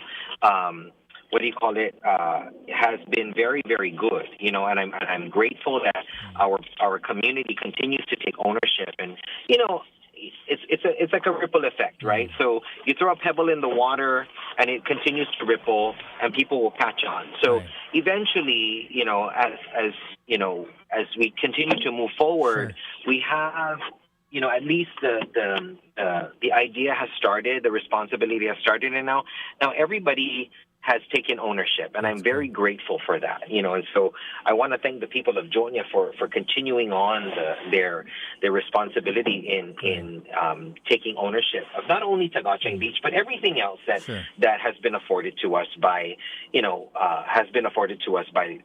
in the community. Absolutely. I only have one more question. Parking. Sure. Right, and I know that's something that we talked about before, and there's limited parking down at the beach. Are you still going to continue to provide like transportation from the top to the bottom? How does that all work? Right. So one thing that we're doing this year, right, is we've partnered up with the Guam Visitors Bureau. So GVB is also busing down some tourists to come down to our festival, and so we had to take that into consideration. Getting clearance to clear some of the areas of overgrown, of the vegetation takes a long time, right? And so that has not left my mind.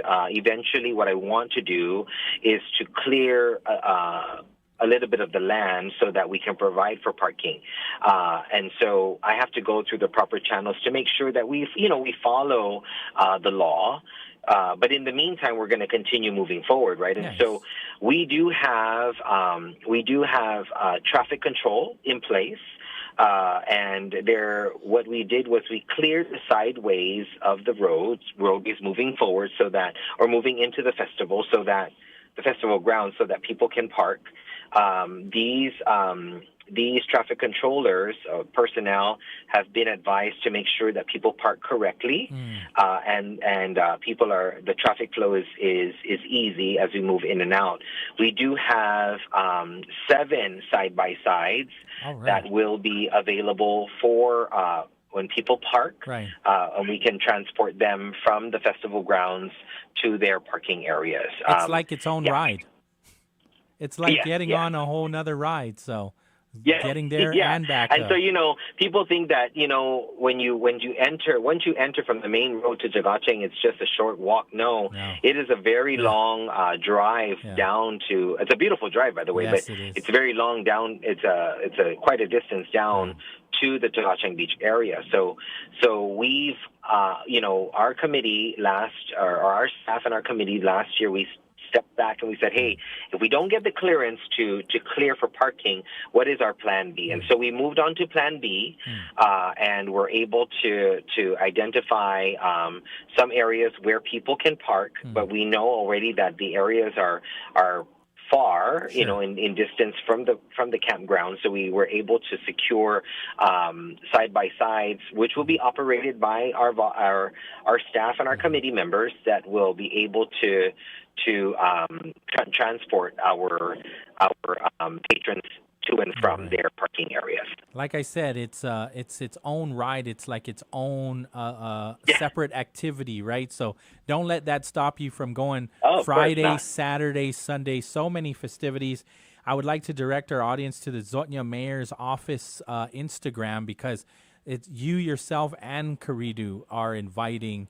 It's your message inviting the entire island down, up and then down in the village of Zotnya, right? Yes. Right. And hope to see, Pauly, I hope to see you there too. Yes, I definitely want to see the competition. That's a lot of fun. I want to see that friendly competition and just see our Chamorro culture thrive and the people that continue to perpetuate it. It's just a beautiful thing.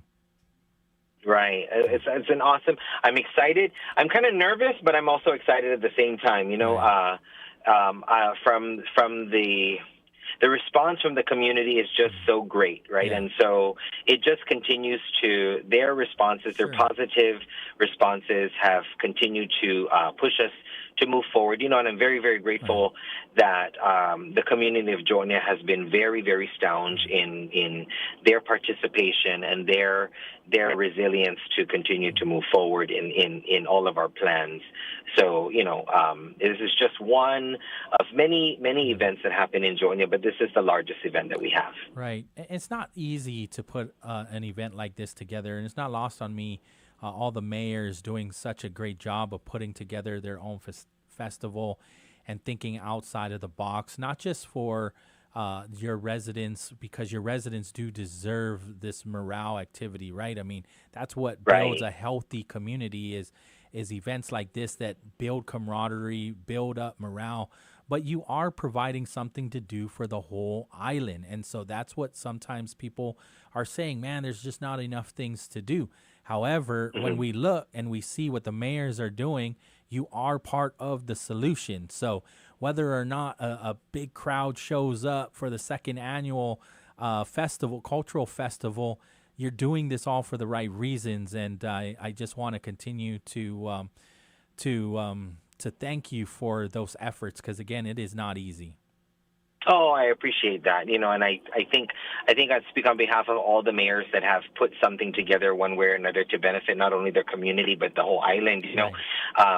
We always do. We always try and put our best foot forward. And so, with words of encouragement such as that, it really pushes us, and it really continues to motivate us to do what we can to be a part of the solution of helping our community and our people. And so this weekend, there's no excuse, because there is plenty to do from Hoggett to Zotnya and everywhere else. Find time to go to Hoggett and Zotnya.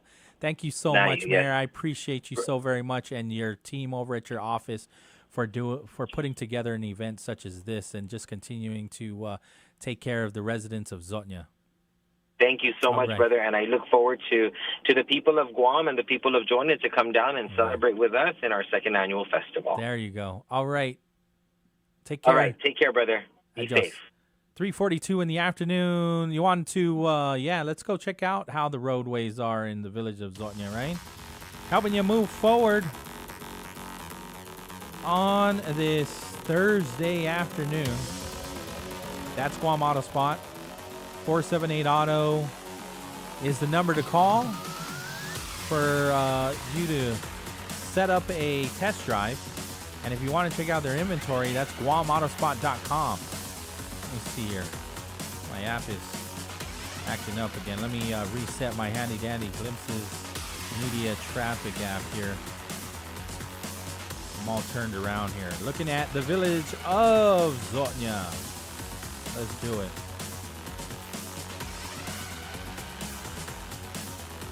Okay, so it's not too bad. Hoggle Bay heading up Route 4. Looking at MU Lujan Elementary School, or right around MU Lujan. I don't see too many difficulties there. I'm even looking at Tagacheng Beach, right? That is a long way down. You don't think it is, but if you ever walked up, it is a long way up. It is. Great place to hike, though. Oh, great place to be intimate, too. I don't see too many issues coming down Pago Bay and back over where Route 4 and 10 are. Don't forget, there is construction work that continues until about 4 p.m. right at that intersection of 4 and 10. And then also Price Elementary and Route 10 too. And closer to where I'm at, Route 16, over by the Barragata Post Office, just be aware of those steel plates. There are steel plates that go across Route 16 from the post office to the National Guard Annex. And so a lot of times people are not aware that those steel plates are there, and they're just speeding right through. To be honest with you, like anything over 35 and going over those steel plates is going to affect your chassis eventually. So continue to just be aware of those steel plates there. 3:44 in the afternoon. We'll take the break. This is Wave 105. Got friends who still haven't switched to GTA? Now's the time to give them a nudge, because you can get up to $150 just for sending them our way. Refer a friend who signs up for a single service like wireless or internet, and you'll score $100. And if they go for a choice bundle, that's a cool $150 in your pocket. It's simple, it's sweet, and it pays to share. Visit GTA.net to start referring today. GTA, we start with you. Terms and conditions apply. Visit GTA.net for more information. Need a truck that works as hard as you do? Then head to Triple J Ford's Big Deals on Big Wheels sales event. For a limited time, score prices below dealer cost and drive home America's best-selling truck for 49 years. The legendary Ford F-150 starting at just $39,995. Choose from the rugged XL, stylish STX, or well-equipped XLT. All backed by the strength, capability, and innovation only Ford delivers. But don't wait. All stock must go. Visit Triple J Ford in Upper Tumon or get pre-approved and shop online at triplejguam.com. Triple J Ford, customers first. Half a day. I'm Clint Rigel, and I'm running for senator. If you're looking for proven, effective leadership, vote for me, and let's grow Guam together. I'm Clint Rigel, and I approve this message. Haggadah, get ready. The all-new Cost You Less Haggadah is celebrating its grand opening weekend, August 28th through the 30th. Join us Friday, Saturday, and Sunday for family fun, free giveaways, live entertainment, and incredible grand opening celebrations. Experience a fresh new way to shop with more savings, more value, and more what Guam families need every day. Don't miss the Cost You Less Haggadah grand opening weekend, August 28th through the 30th. Follow us on Facebook or Instagram for details. First impressions start with a smile. Call the FHP Dental Clinic for quality dental care. Need a cleaning? Maybe a filling or another dental procedure? When you smile, everyone around you smiles. Now accepting new patients. Call 671-646-5825 extension 8562 for appointments. Most insurance plans accepted, including Take Care and GovGuam self-funded. Self-pay patients welcome. FHP Dental Clinic. Our island, your clinic. Tourism, it's our #1 industry. As Guam's largest employer, tourism supports more than 15,000 jobs. In fact, 1 out of every 5 jobs is tourism related. Annually, tourism generates over $163 million in tax revenue. Without it, every household would pay an additional $3,700 per year. From real estate to retail, tourism has a positive impact on every industry, helping make Guam a better place to live, work, and visit. Support tourism. Brought to you by the Guam Visitors Bureau, celebrating over 55 years of tourism. Everyone has savings goals. Whatever you're saving for, Bank of Hawaii wants to help you reach your possible. That's why with our Bank Ohana 12-month CD special, you can earn 3.4% annual percentage yield with a minimum deposit of $5,000 from another bank. Requires a Bank Ohana checking account with an opening deposit of $500. So reach your savings goals with our 12-month CD special. Anything's possible. Reach your possible with Bank of Hawaii.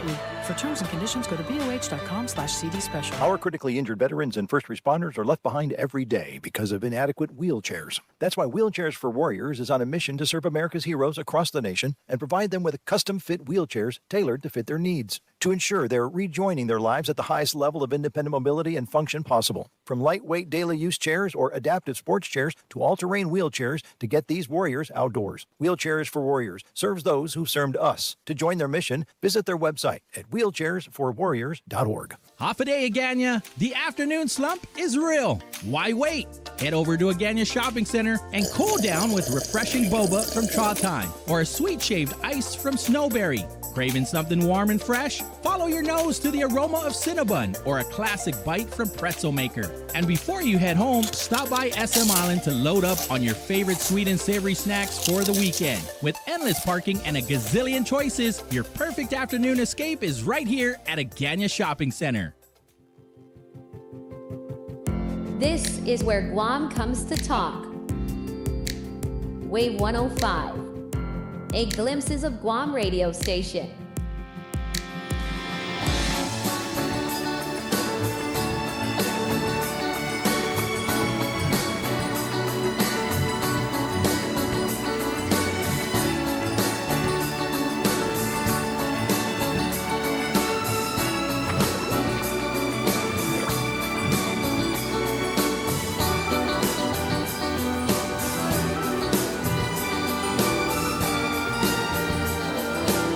Welcome back to the show, 3:49 in the afternoon. Here's the number once again, 671-922-1051 or 2. Give us a call. This is the BrightSide, right here on Wave 105, and he is Mr. Pauly Suba. Buenas. Thanks for hanging out.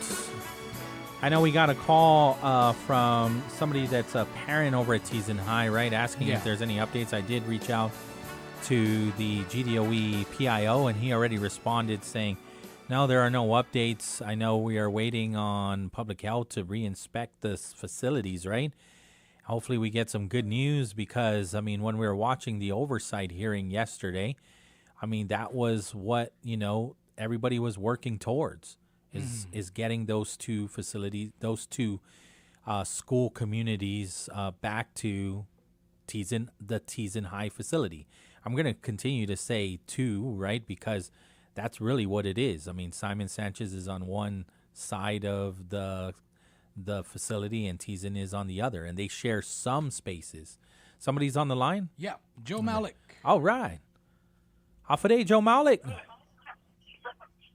Senor, are you going to be over at Zotnya? I mean, you can either be in Hoggett or in Zotnya. Because What's going on? There's the Mount Carmel Festival, right? If you like drag racing, you like to burn rubber, they're going to be doing all of that down in Hoggett. No way. They're going to be like doing Tokyo Drift, except it's going to be called Hoggett Drift. No, the reason why I called, guess what? What? This morning I went to see Buck. Okay. And they told me to go to Naval Hospital. Okay. I'm going to see a doctor with the same last name as mine. Wow. Menglotnya? Yeah. Dr. Menglotnya? Yeah. That's cool. It is. Are you're all related, right? What month is the 10th, Pauly? The 10th September. Are you? No. That's October, right? Oh, yeah. Oh, okay. So you're talking about the month. Understood. October is 10 months in. The year is October. Oh, yeah. So that's when your appointment is? It's not until October? Yep. Must not be important then. It's not dire. It's not urgent. It's a regular checkup? Let me because I'm a little bit listening. Okay, go for it. Usually, I just call a wife for my medication. Okay. And I talk on the phone to a lady. So they asked for my last four and address.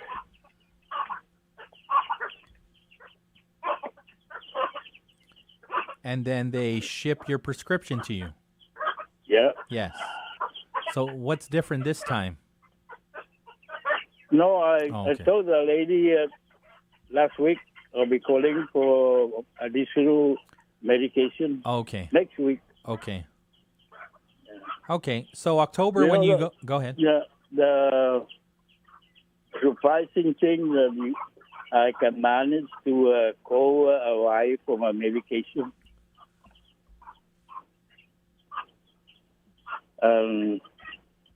They understand. Mm-hmm. But usually I'll make that call like 3 o'clock in the morning or 4 o'clock in the morning. Right. For a time difference. Right. And it's always on the weekdays, not on the weekends. Right. Sometimes I call on Saturday. You can morning. call on Saturday because it's still Friday there. It's still Friday, yeah. Right. But not on a Sunday. Right. Because it's Saturday. And not on a Monday because it's Sunday. I was surprised. They're supposed to have a typhoon over 2 weeks. 2 weeks in Hawaii. And I was surprised. Yeah, it's not often that they do, right? Definitely not like landfall. However, plenty of flooding that happened. There's a lot of flooding. Yeah. What's the name of that place? China and India? Yes. The border? Yes. I was watching that, man. That's a strong water, river water. Wipe out. I think there's something for the Americans missing. Let me pull it up because Pakistan, China, I believe it's China. Then border. there's also Nepal. Flash flood kills 8, right? Damages roads, power. right? Yeah. Floods hit China, Nepal. 47 Americans among hundreds missing after deadly flood pummels China-Nepal border. And there were, in I'm also Nepal, watching, there were 160 people killed. What's called that? History? History Channel? Yeah. That's where you got the information, or that's what you're watching? No, right now I'm watching Dolly Parton's. Dolly? Jane Fonda is also being introduced. Okay, so they're doing a And, tribute to Dolly Parton. Other cowboy singers. Right. What do you remember about Dolly Parton growing up? Like, how old was she in the what is it? She was just a child alongside you because she's 80 years old. You grew up with Dolly. she's like a year or two younger than you. I really like is when she sings with what's his name? Roger, the first name. Kenny Rogers. Kenny Rogers. Yeah. Those two. Yeah, that's right. You grew up with her, because she when you were a baby, she was a baby. No. Yeah, she's. Yeah. I think she's like 2 years younger than you. 1 year older than her. Oh, 1 year older than her. Yeah. Yeah, but I really watch her. You know, the old time. Right. TV. Right. Yeah, she's one of the kindest people ever.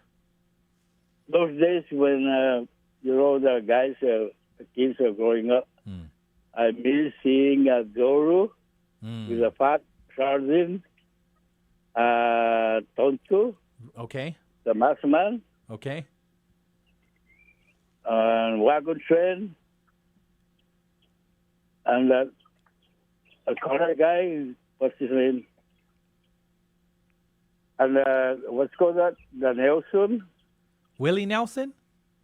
No, the Nelson family. Oh, okay. That's way. And what about Bonanza? I've never watched it, but Bonanza, I heard of it. yeah, Bonanza. I heard of Bonanza. Yeah. I drove through there, Bonanza, Oregon. Long Ranger and Tonto. Yeah. Lone Ranger. And Tonto. Tonto, yeah. Is that Lone Ranger? Yeah. Yeah, with Tonto. Yeah. Oh. I used to think Those as a kid, I was like, the Long Rangers. Like, it's not the long, it's the lone. I'm like, oh, okay, my bad. Gunsmoke. Gunsmoke. Gunsmoke. And Beverly Hillbillies. Lassie, my favorite. Lassie. Lassie. Now you're talking. Little House on That's the Prairie. when I started watching. What's wrong, Lassie? There's a little boy stuck in the well again. I like Flipper, the dolphin. Flipper is the other one. They played right. Yeah. It's basically the same show, except instead of a dog, it's a dolphin. And then there's Mr. Ed. Mr. Ed was hilarious. What else? The talking horse, Mr. Ed. Inspector well, that's a cartoon, but Inspector Gadget was one of my favorites. What is it? What's the name of that? The one? old lady and the old man. Old lady and old man. The Jefferson. Oh, the Jeffersons. Oh no, that's All in the Family. See, see, what's his name? Hey, I forgot his name, but he looked like my grandpa. There's another one, but I Edith. can't Edith think is the of. girl's name. See, Edith. Yeah. Edith, right? Yeah. Edith, that old lady. The old lady. What's the old man? The old man, I love to watch that guy. What's the song again? I'll play the song. See if I can find it. Yeah, all of that bringing you back, right? Bringing you back to to when you were younger, thinking of Dolly Parton. And, yeah, for sure. Absolutely. Senor, I got to run. It's 4 o'clock, but thank you so much for updating us, yeah? Okay. Okay, senor. I'll see you either in Zonia or Hoggett this weekend, starting tomorrow, Friday. Let's take the break, and we'll get you the AP News on the other side.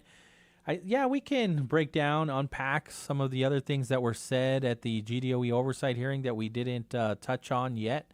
yesterday. And then, of course, there was a public hearing this morning on 2 bills, one for the hospital and one for GPA. Nice. So we could do that on the other side of these. KGUM FM in Dededo, Guam.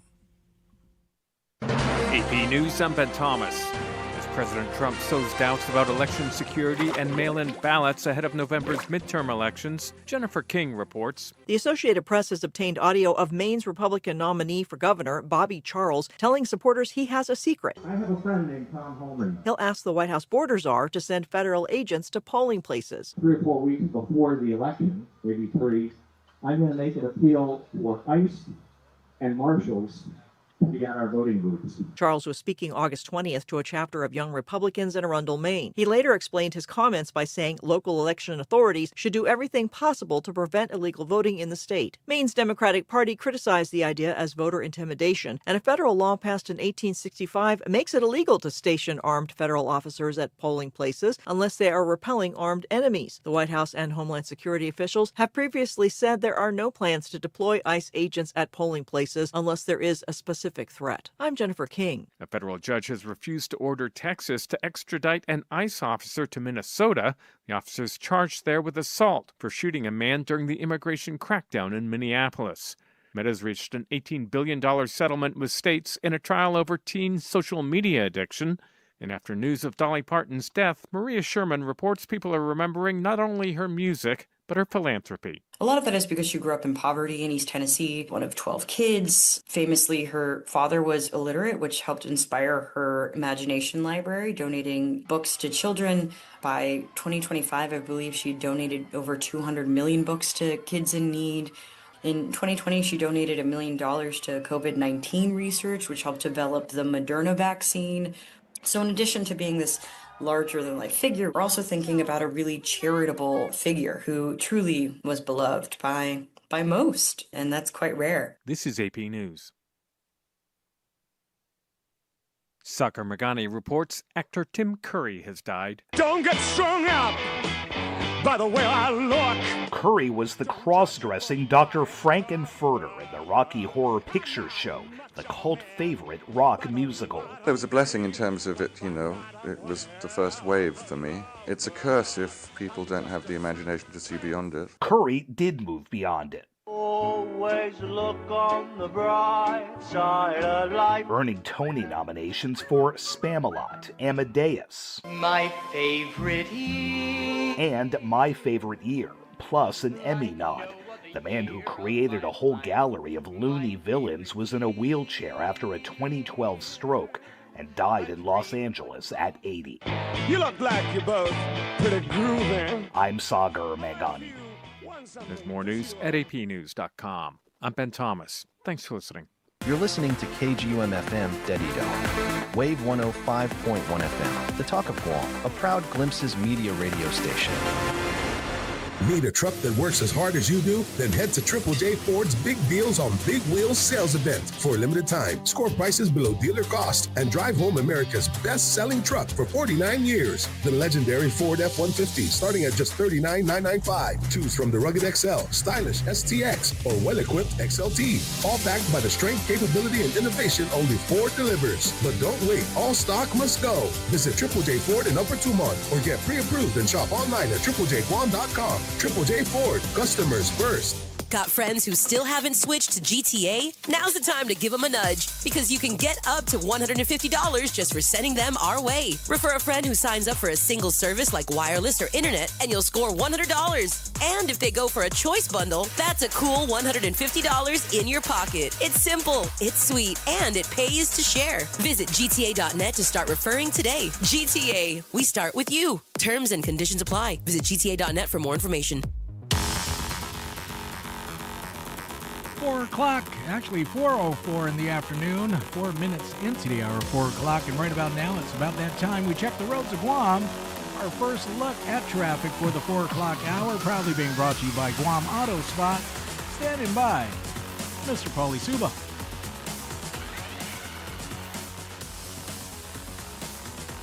All right, checking it out on Marine Corps Drive. I am already seeing some delays heading northbound in the East Hagåtña area, heading towards the ITC intersection. You see even more delays around the ITC.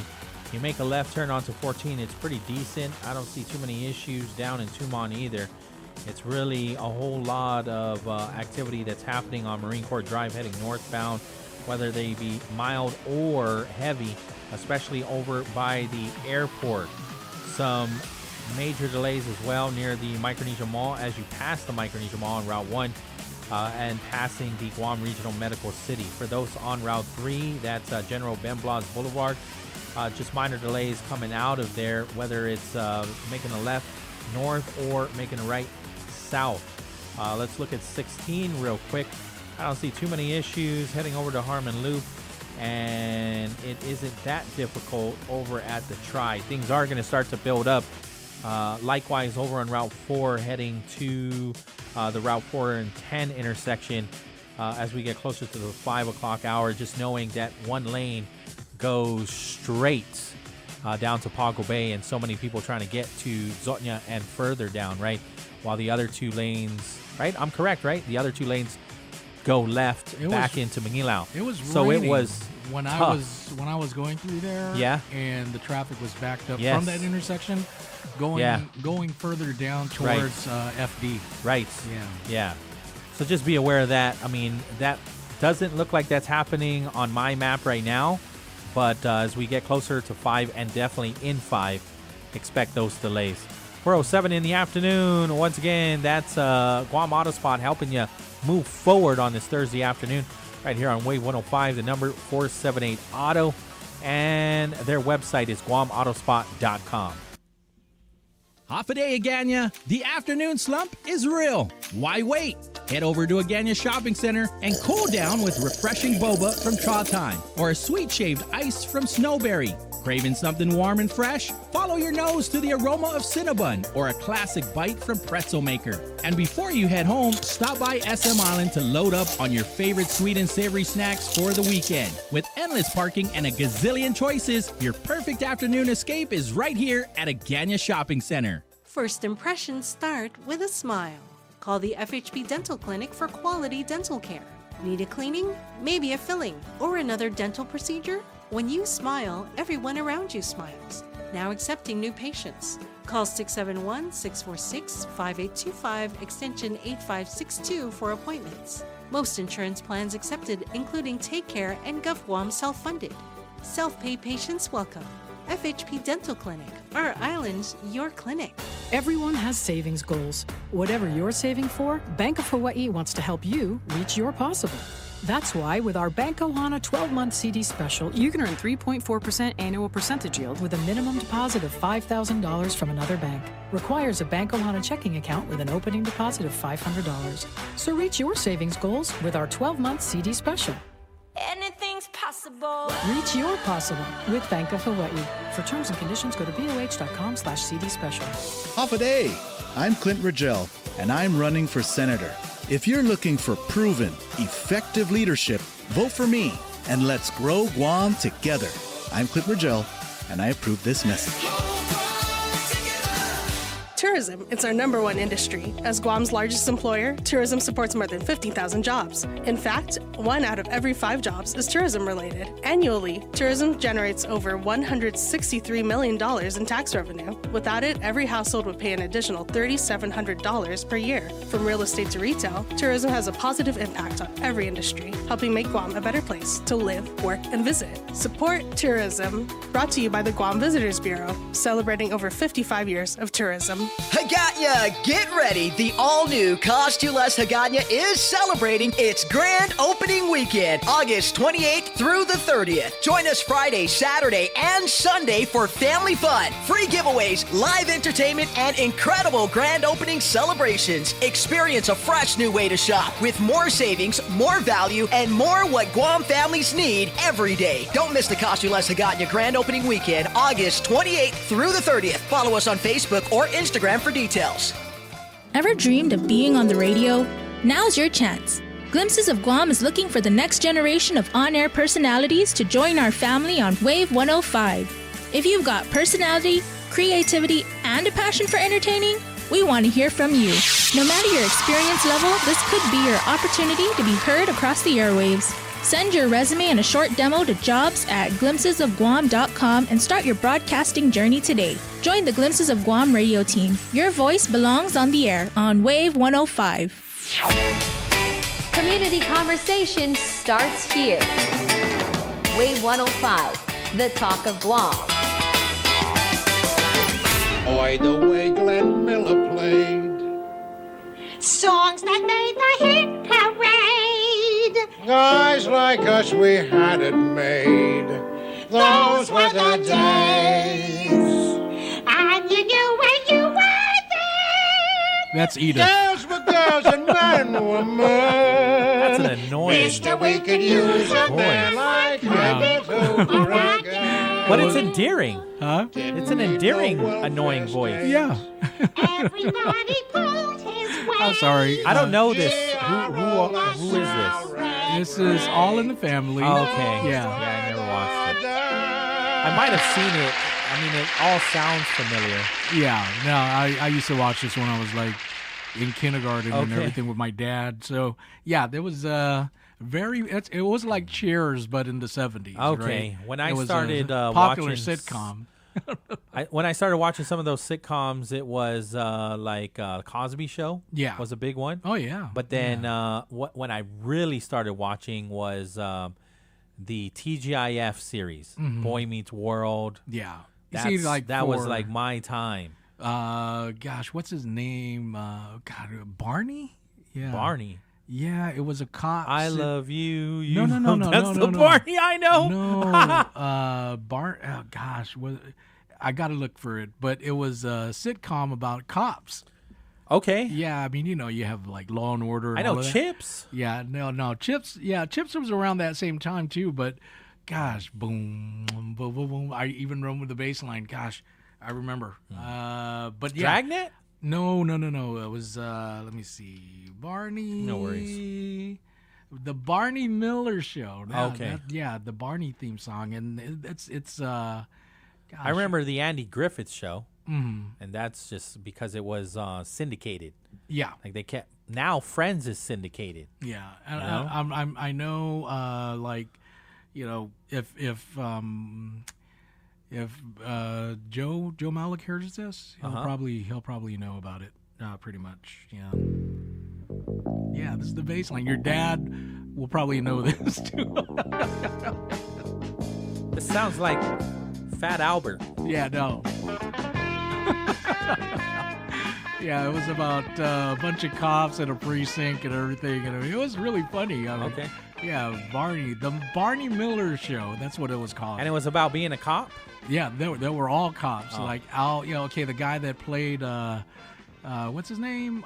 He was in The Godfather, right? What's his name? Al Pacino? No, not Al Pacino. Al Bagoda, I think that's his name. Abe Vigoda. Yeah, he was the guy that.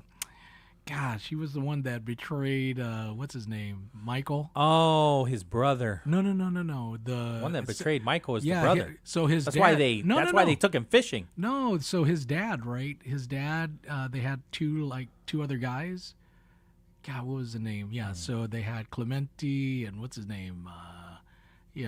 But one of the guys that they ended up taking, and he was like, "Hey, tell Michael I always liked him. It was nothing personal. It was business." Okay. That old guy. He was Okay. in this one. Yeah, he was in Barney Miller. Got Yeah, Abe Bagoda. Yeah, that was the name.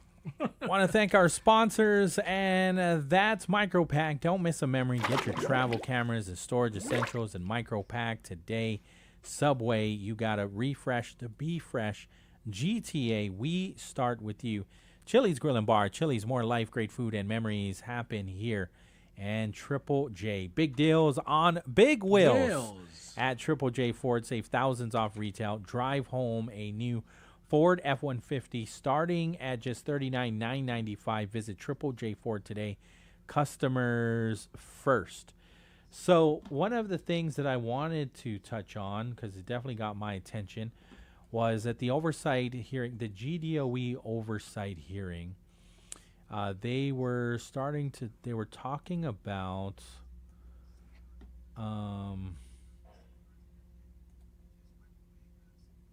what it's going to cost to repair all the schools across the district. And so this was Deputy Superintendent Ujoa, right? Who they were trading off who was going to speak on whatever issue.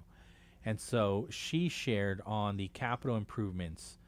And so she estimates that it would take more than $427 million to fix the problems identified across all the school districts. And so GDOE has 38 schools, and public health has been inspecting them for health and safety requirements. Ujoa said several schools have already received A or B grades, while another 5 had been inspected but were still waiting for their official grades. She also shared that FBELG Middle School, which was renovated, because of the renovation, its inspection works differently. It's essentially pass or fail. She said the first 2 phases passed, and GDOE expected the final phase to pass as well, which would allow full occupancy of FBLG. She also shared that a third-party company hired through GPA conducted a facility condition assessment of GDOE schools. And so this isn't a public health inspection. This is an assessment that looked at the overall physical condition of school buildings and identifies repairs that are needed now and in the future. And that includes things like roofs, plumbing, electrical systems, air conditioning, interiors, safety issues, and other infrastructure. And so they gave schools a facility condition index, or FCI is how what they're calling it. The study is the FCI to show how much repair a building needs compared with its value. And so the lower the number, the better shape a school is. The higher the number, the more work the building needs. And so Ujoa said many GDOE schools landed in the poor condition category. Again, this is something that we remember Dr. Eric Swanson sharing too, right? And that's not a secret. Most of the schools that we are using today were built in the 50s, 60s, and 70s. And so they are dealing with buildings that are several decades old. And so some of these schools could require tens of $millions. Ujoa went school by school again. And so at the oversight hearing, she shared some of these numbers. So I'll just share with the Southern High School, more than $56 million. GW High School, more than $38 million. Ocean View Middle, more than $19 million. Agata Johnston Middle School, about $18 million. And so several other schools, roughly $10 or $15 million each. And so that total is more than $427 million. And when you group the repairs geographically, right? So northern, western, eastern, southern. So the northern schools, $103 million. Western schools, 61, Eastern, 112, Southern, 150. Altogether, again, $427 million. And so that doesn't necessarily mean GDOE is asking the legislature for a $427 million check right now. She's just sharing with the legislature how large the overall repair problem has become. And I really do appreciate that assessment because now we're seeing real numbers rather than just saying, all of these schools need repairs and all of these schools have been neglected. They have this FCI study and they're using it to identify what is needed in every single one of these schools. And then she also talked about, well, obviously our employees can't take care of all of these repairs. They only have 72 facilities and maintenance employees. And so when you put this huge repair list into perspective, those 72 employees are responsible for helping maintain the entire school system. And so, the biggest admission, again, is GDOE is mostly reacting to problems that should have been taken care of years and even decades ago. And if we had a better maintenance schedule, we wouldn't be in the predicament that we are today, trying to fix them all one after the other, and it's costing us even more. And so obviously when you continue to watch the oversight hearing, there's a big part where, again, we shared this yesterday, where Dr. Guthertz, Dr. Wampat, Mr. Frank Leon Guerrero, and Mr. Ho Yun. Ho Yun was there, right? He's the chairman of Cortec. And they, there's some optimism here, but clearly there's still disagreements. And Senator Chris Duenas, he was saying, can all three of you or all four of you or everybody involved be able to sit down at the table and let's solve this? I mean, they all want the same things. Even Mr. Ho Yun, I can respect the things that he's saying. He wants to solve this. I have to say that he's being genuine when he's saying, yeah, I want to help. I would like to help. However, I've helped many times with a number of contracts. And he's like, let's just be honest. Let's stop lying here. Yeah. There are delays. There are projects that I've completed. And I've been waiting 8 months for some of these monies to come in. And I get all of that. I understand some of these challenges. I mean, it's almost like the contract is not even worth, the ink that it's written on, and if he's not going to get paid on time. I also see where Mr. Frank Leon Guerrero is, because I do agree too. We do need people fighting for the people of Guam. If the contract's no good, then the contract's no good. And we need competent people that are going to fight tooth and nail to make sure we get a good contract that's worthwhile. But at the same time, again, when we look at the past, hindsight is 2020. We were in a pickle back then. Yep, and we were in a situation. We needed the and schools. So those leaders made those decisions. Those elected leaders made those decisions, and it costs us $25,000 a month in maintenance, sum it up with right? This. You go to a car dealership and you get the car that you want, and then 5 years later you're like, you know what? But this wasn't a new car. This is an old Navy facility. Okay, yeah. That we're like, can we retrofit it into a school? Well, you get, and yes, yeah. and then, but also, can you also put a gym in there? And also, can you do this? And by the way, we're going to need water fountains, and we're going to need a number of things to make it a school. All of these things throughout the years. That's why you change some of the lease agreements and whatnot. And I totally agree. But, for Mr. Leon Guerrero, I have to disagree with him only because it's like, you don't go to a car dealership and you get the car you want, and then 5 years later you say, you know what, but I've always wanted a blue, and you guys only had red.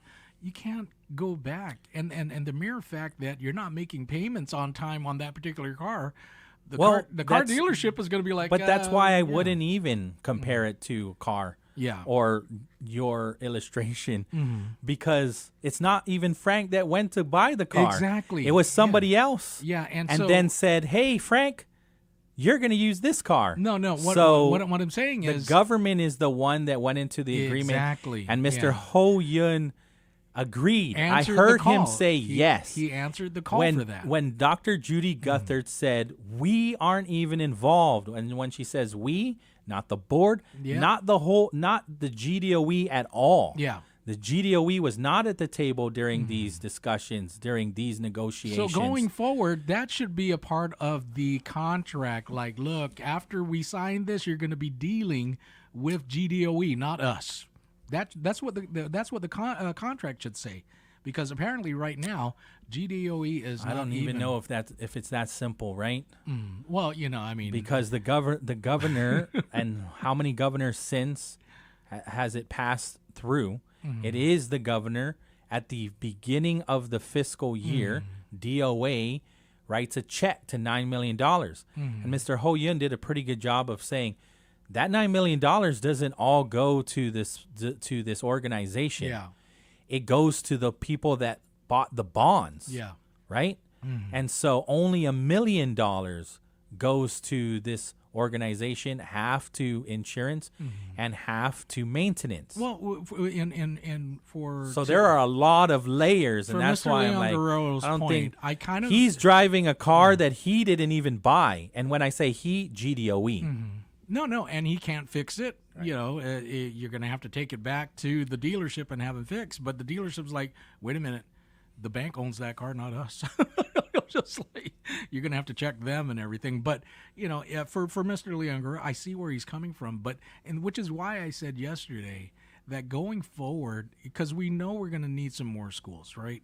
And we know that we're probably going I don't know if we need more schools. We just need to fix the the ones we got. Well, Simon Sanchez, right, is I don't know if we need any more. Yeah, well, Simon Sanchez is a prime Because example. the population has decreased. So how are you going to do Simon Sanchez, right? Well, going in now, moving forward, okay, get everybody that is not involved in previous contracts, get them involved. That's the only way.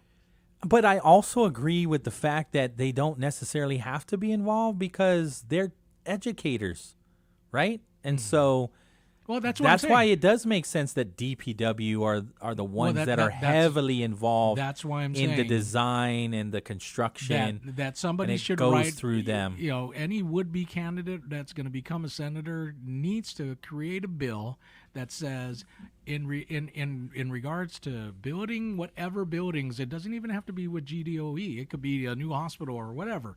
You know, the bill is to formulate a committee that looks out for the best interests of the people, all parties involved, even the person that we're going to be paying, right? And everybody has to come together and then, you know, sit down this 5-member panel that representative from the governor, representative from the legislature, representative from the Guam construction place, I guess, right? I mean, what do they call it? The Guam Constructors? Construction, you know, they have their organization, right? And Guam Contractors Association? Yeah, get those guys involved, and get somebody, a representative from the actual company that won the bid. Right. And if you put these guys together and hash it out and come up with a good contract, then the government and all parties involved looks at it before signing and say, okay, this is good. This and be transparent about it. Because like right now we're only finding out about a third party, you know, that's involved in this. And I always thought the contract was between the government of Guam and Cortec. Cortec is now Not saying anymore. Not anymore. It doesn't work that way, guys. But if you look at the addresses and Senator Sabrina Salas Mantanani, they're definitely connected. I mean, Summertown Estates, there's a connection. You can connect the dots to Cortec. And then there was an address prior to on the original lease, 388 South Marine Corps Drive, Tamuning, 96913. Guess what that is? That's Cortec. Yeah. So, I mean, Sabrina Salas Mantanani connected it right back to Mr. Ho Yun, though. And what was his response? He goes, yeah. But you can connect it, but also, again, that's where things have gone. It's no longer a Cortec property. Yeah. However, you can go back based on the addresses that are on some of these contracts and clearly say that it was original negotiations. You know what was between Cortec and the government. What I don't want to find out, I mean, if somebody wants to be the investigative reporter here, right? You know, they need to see, I mean, because right now, I mean, it's just stinking to high heaven, man. The more we find out about this contract, the more I'm thinking kickback somewhere. Well, that's where Frank Leon Guerrero says kickback or not. It's not. He's saying this isn't a fair contract. And so that's where they disagree.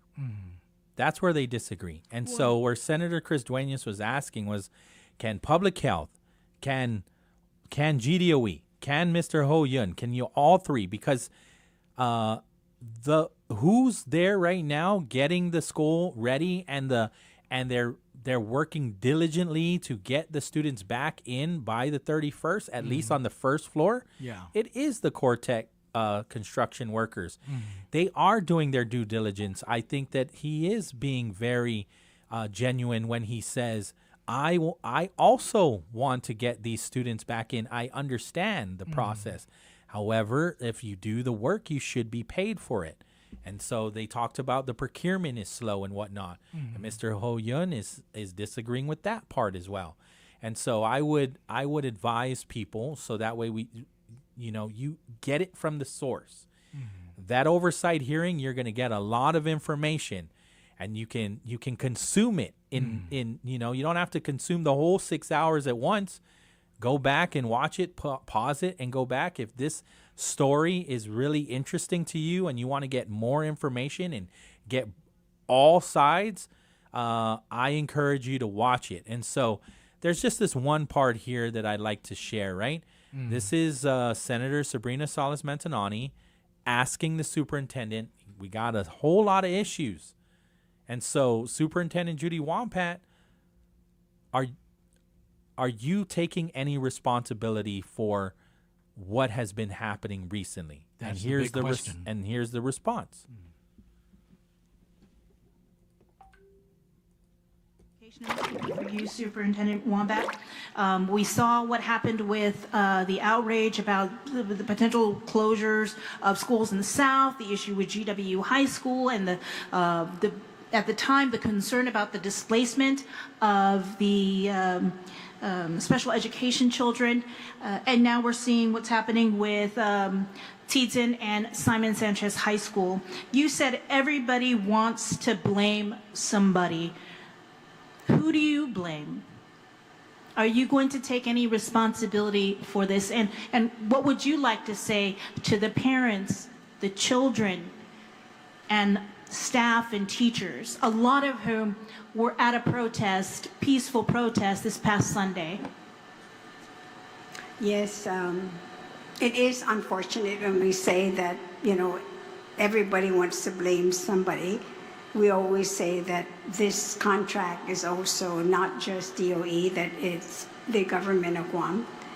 But because I am the superintendent, is that I'm taking full responsibility for any of these things, whether it has happened in the past. We're taking it, we're moving forward with it, we're trying to fix or correct whatever it is that we need to do. And more importantly, yes, when we came in, we said our primary focus will be the children. We've spent a lot of time talking about finances. We talked about facilities in particular. And it has taken a lot of the work that we need to do, which is the teaching and learning for school children. We have said coming in that, and to the board, is that one, we will address our financial situation. Two, is that we were going to work very closely with the SPED division to address the issues that we were facing with litigation. And then third and most important is that we have started, since we came in, to now work and train our leaders to move towards the achievement in numeracy and literacy. But that has, I know, taken like a backseat because now we're only addressing facilities. So it is very unfortunate, and I do apologize to our children, our parents, our stakeholders, everyone in the community because of this unfortunate, circumstances. We are taking the position, and sometimes it's difficult, is that when decisions are being made or any discussions taking place, is that we look at the entire picture. We just don't look at one school. We look at the entire DOE. We look at our budget. We look at our capacity. We look at our human resources, all of those. And to be able to keep us running, where it's moving ourselves in many ways that people would consider controversial. Nobody wants to talk about any of these controversies or take any action such as this, especially this year. It is an election year. So it's so easy, to then present all of these problems, but instead is that based on what we have and who we have to work with us and our resources, is that we're trying to do the best we can with what we have. And we have looked at many different ways to see how then one is, yes, to live within our budget. And by doing so, we ask the school principals then is try to maximize full utilization of their teachers. That means what we're doing is we're cross-leveling, so that when you do the cross-leveling, and the contract says that for the upper grades you can go up to 28, and then in the elementary the numbers are lower, and then for SPED much lower. But what we're trying to do is to maximize our school level cross the level, so that then we'll be able to free up some of these other teaching positions, and put them where there are vacancies. So when I say we're doing these things, we're looking at the bigger picture, but sometimes people don't realize what we've done. And even with this Success Academy, with about 10 to 12 of those teachers, we were able to fill vacant positions and saved $1 million, of recruiting for other teachers. And we know the government moves slow as well. And what we try to do, because we know that schools will be opening, that we need to prepare our schools even after the storm.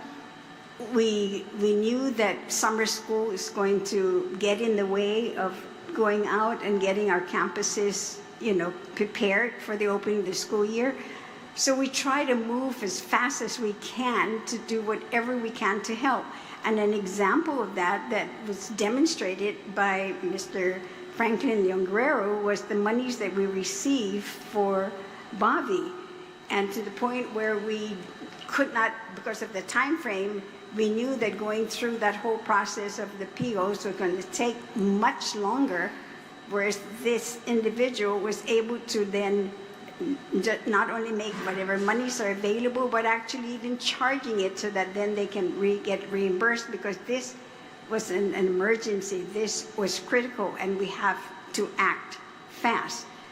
And so that's what I'm saying, is that our leadership style, yes, is very different. We try to respond as quickly as we can and as responsive as we can. We try to work, yes, with our stakeholders, and unfortunately, we're not able to meet everyone all at one time.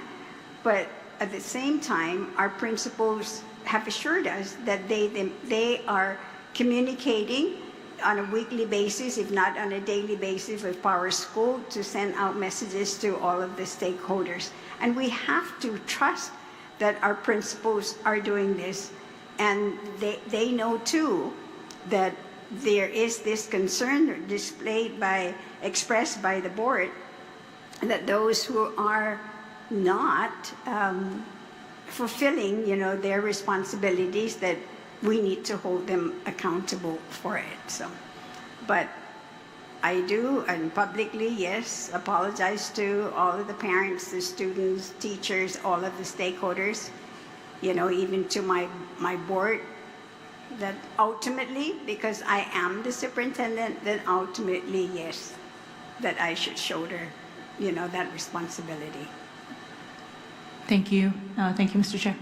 Thank you, Senator Salas Mezzanoni. Senator Dr. Judy Wampat, the superintendent, who shared again yesterday at the oversight that she does publicly accept responsibility as the superintendent and apologize to students, parents, teachers, and the community. Mm-hmm. Again, even though many of these contracts were agreed upon way before her. Mm-hmm. And so I know that they talk about, again, what is the issue? Well, with the whole public health inspections, and why didn't you make sure that there were two separate? And then that's, again, where the conversation went. Well, just sitting down with public health. And public health did, on the record at that hearing, say, yes, they can make sure that happens. Just like before, because J.P. Torres Success Academy, that was considered one school. Yeah. And so that area there had its own inspection, and Tizen had its own inspection. They do have shared spaces, and public health did acknowledge that, yes, all that has to do is be communicated, and they can still work a process out. What was the where two school facilities in the same area can get two different health inspections and still share things like a cafeteria, like a gym. I totally get it, and so that's that what was the cause for because I think GDOE came out stating that different the certified safety inspections they do have different they spread them out. They spread them out because of the lack of employees as far as inspectors are concerned, right? Sure, there's a little bit of that, but also GDOE appreciates that you spread it out too. No, and I get it, but the question came from the oversight for Committee on Health, which is public health.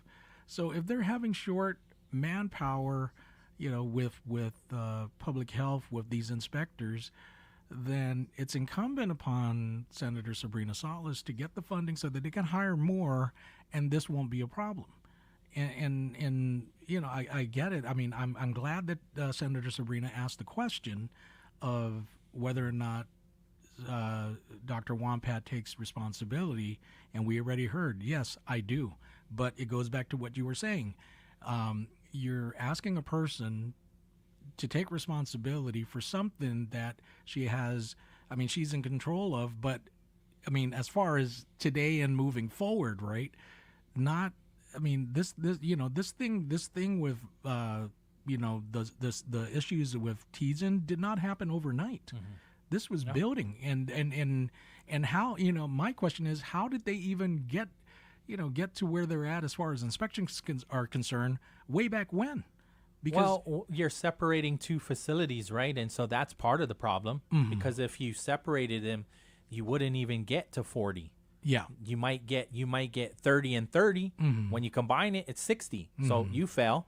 Yeah. But if you can separate them, as you should separate them, right? And communicate with public health as to, all right, we're inspecting Teason. These are the Teason high spaces. This gym is also a Teason high space.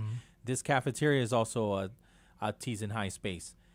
That, I don't know all the information, but that's kind of where we're at here, right? And so then it has its own score. And then Simon Sanchez, show me all the spaces that Simon Sanchez uses.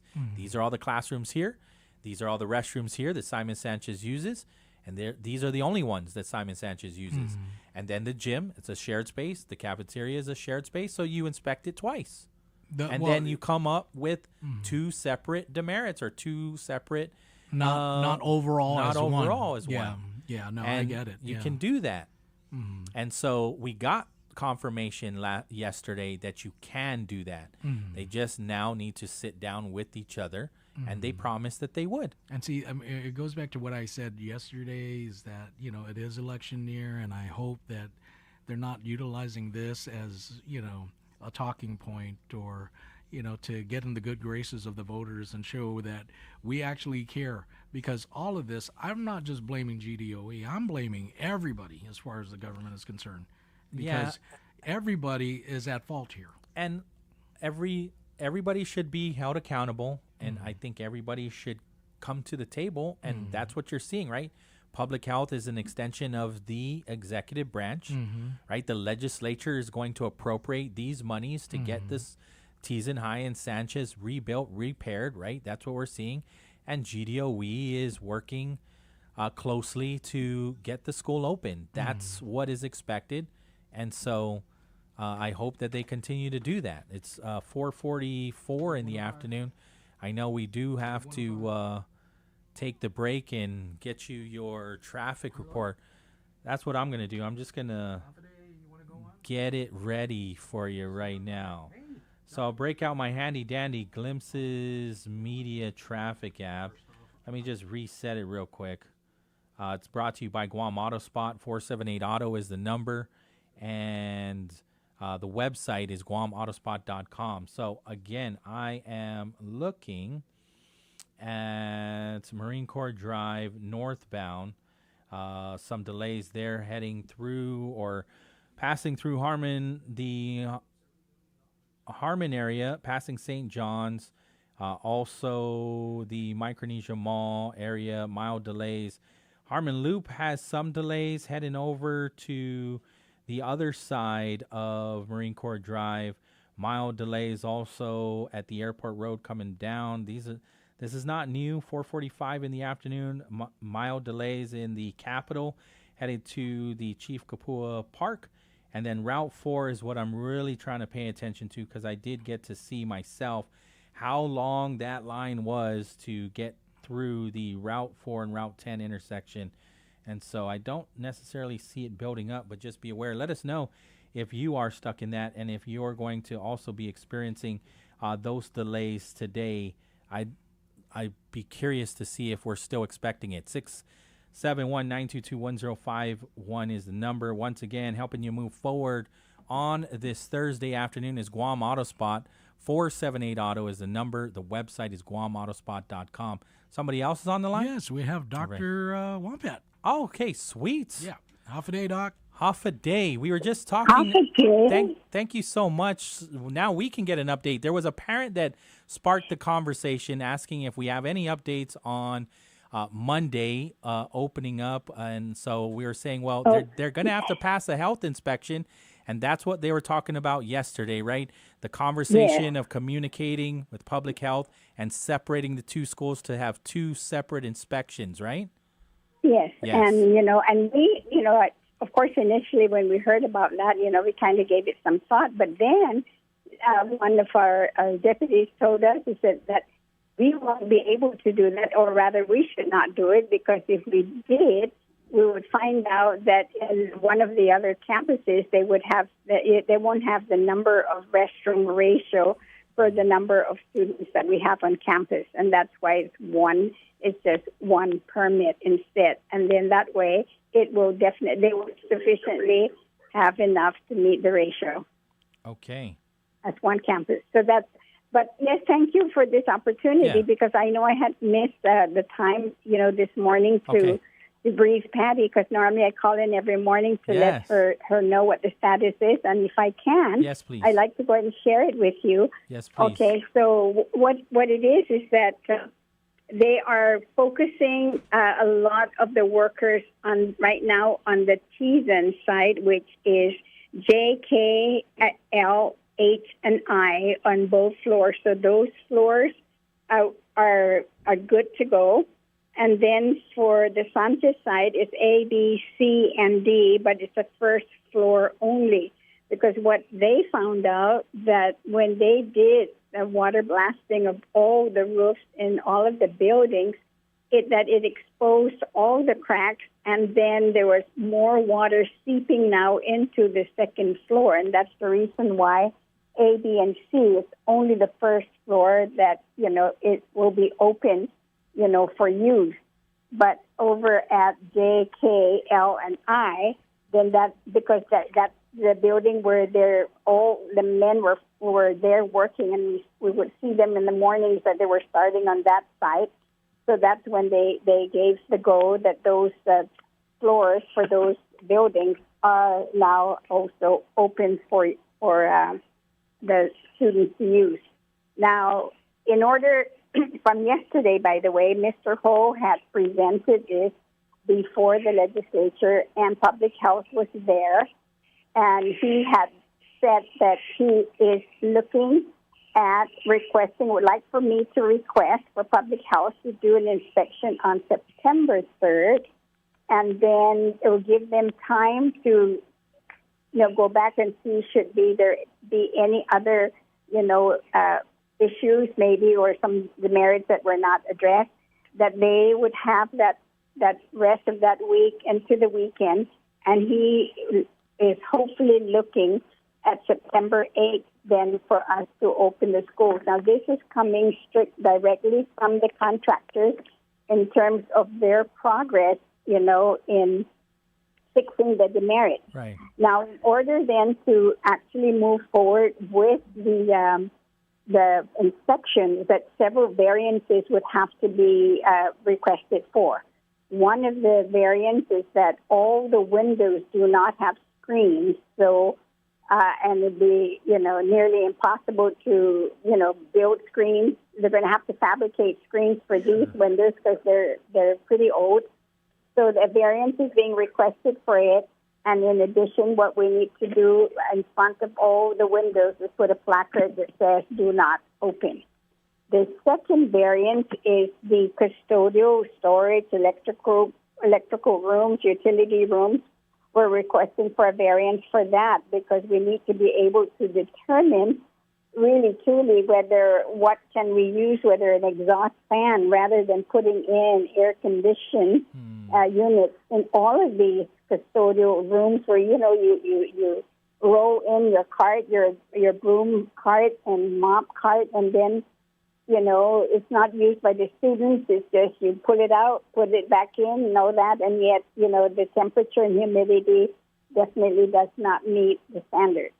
The third variant is for the restrooms, is to go in and put in exhaust fans, and we're not talking about regular size exhaust fans that we would see in an individual, homes or even a small restaurant, or for that matter, that there's a requirement of 300 CFM, for all of these. And in their calculation, they're looking at anywhere, not just 300 CFM, but even the numbers even go, higher to 400 and even 3,000 CFM, according to Quartet when they were listing all of the requirements.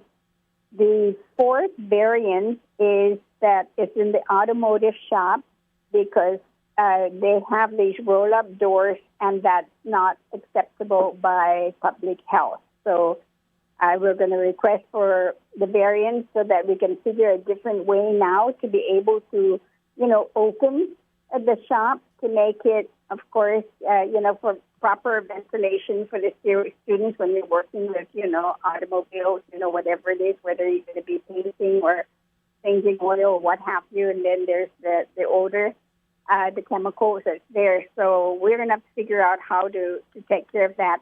And then the last variant is for the entire campus because they are painted like with light brown and darker brown on the bottom. And because those are dark paints, then that's not acceptable. Everything has to be light in color. The tiles has to be light in color. The walls inside the classrooms also light in color, which includes the exterior. So many of our schools, we're painting their schools based on their school colors.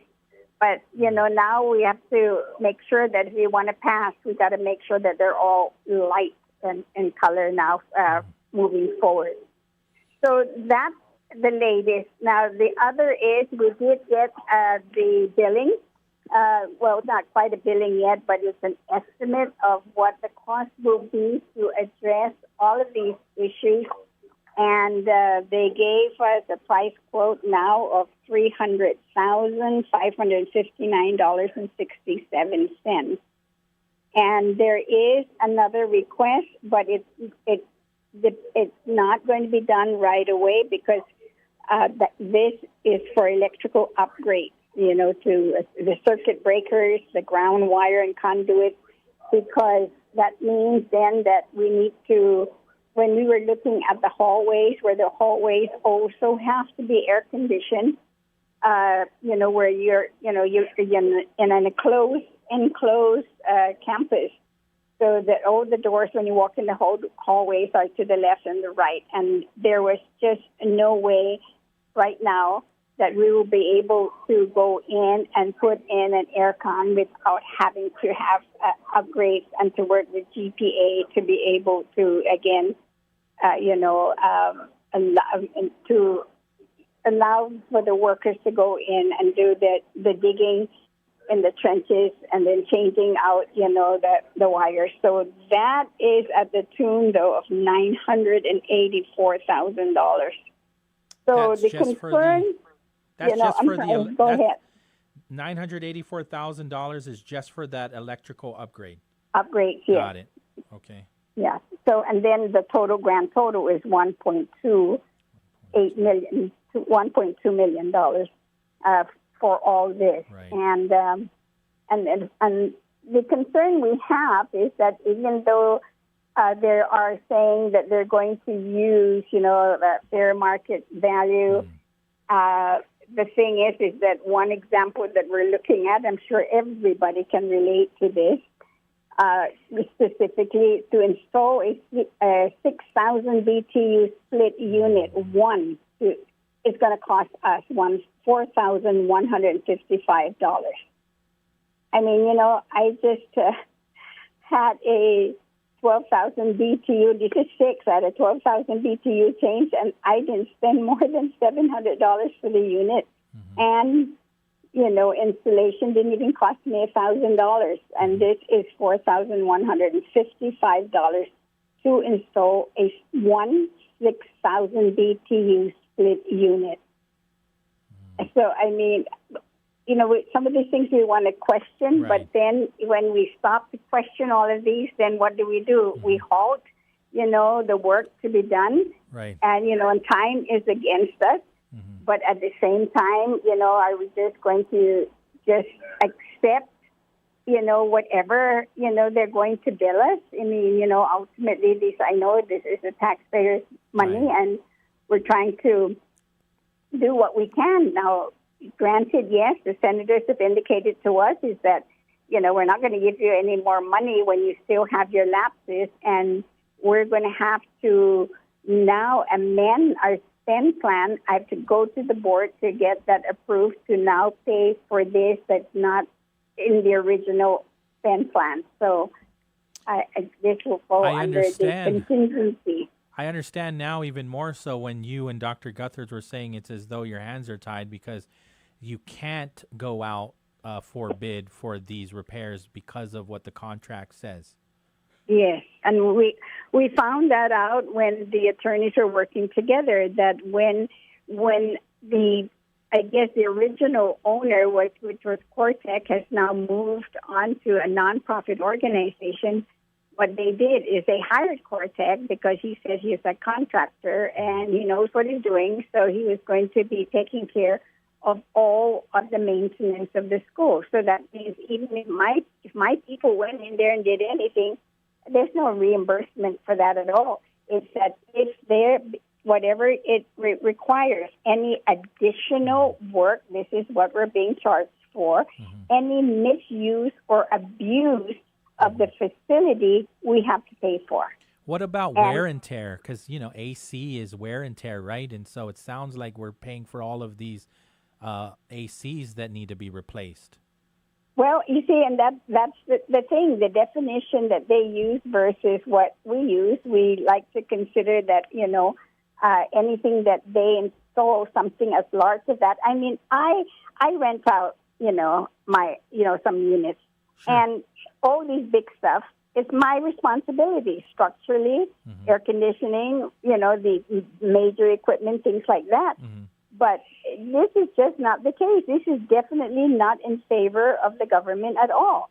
I mean, we really got the short end of the stick here. And, of course, what's done is done. There's nothing I can do about that now.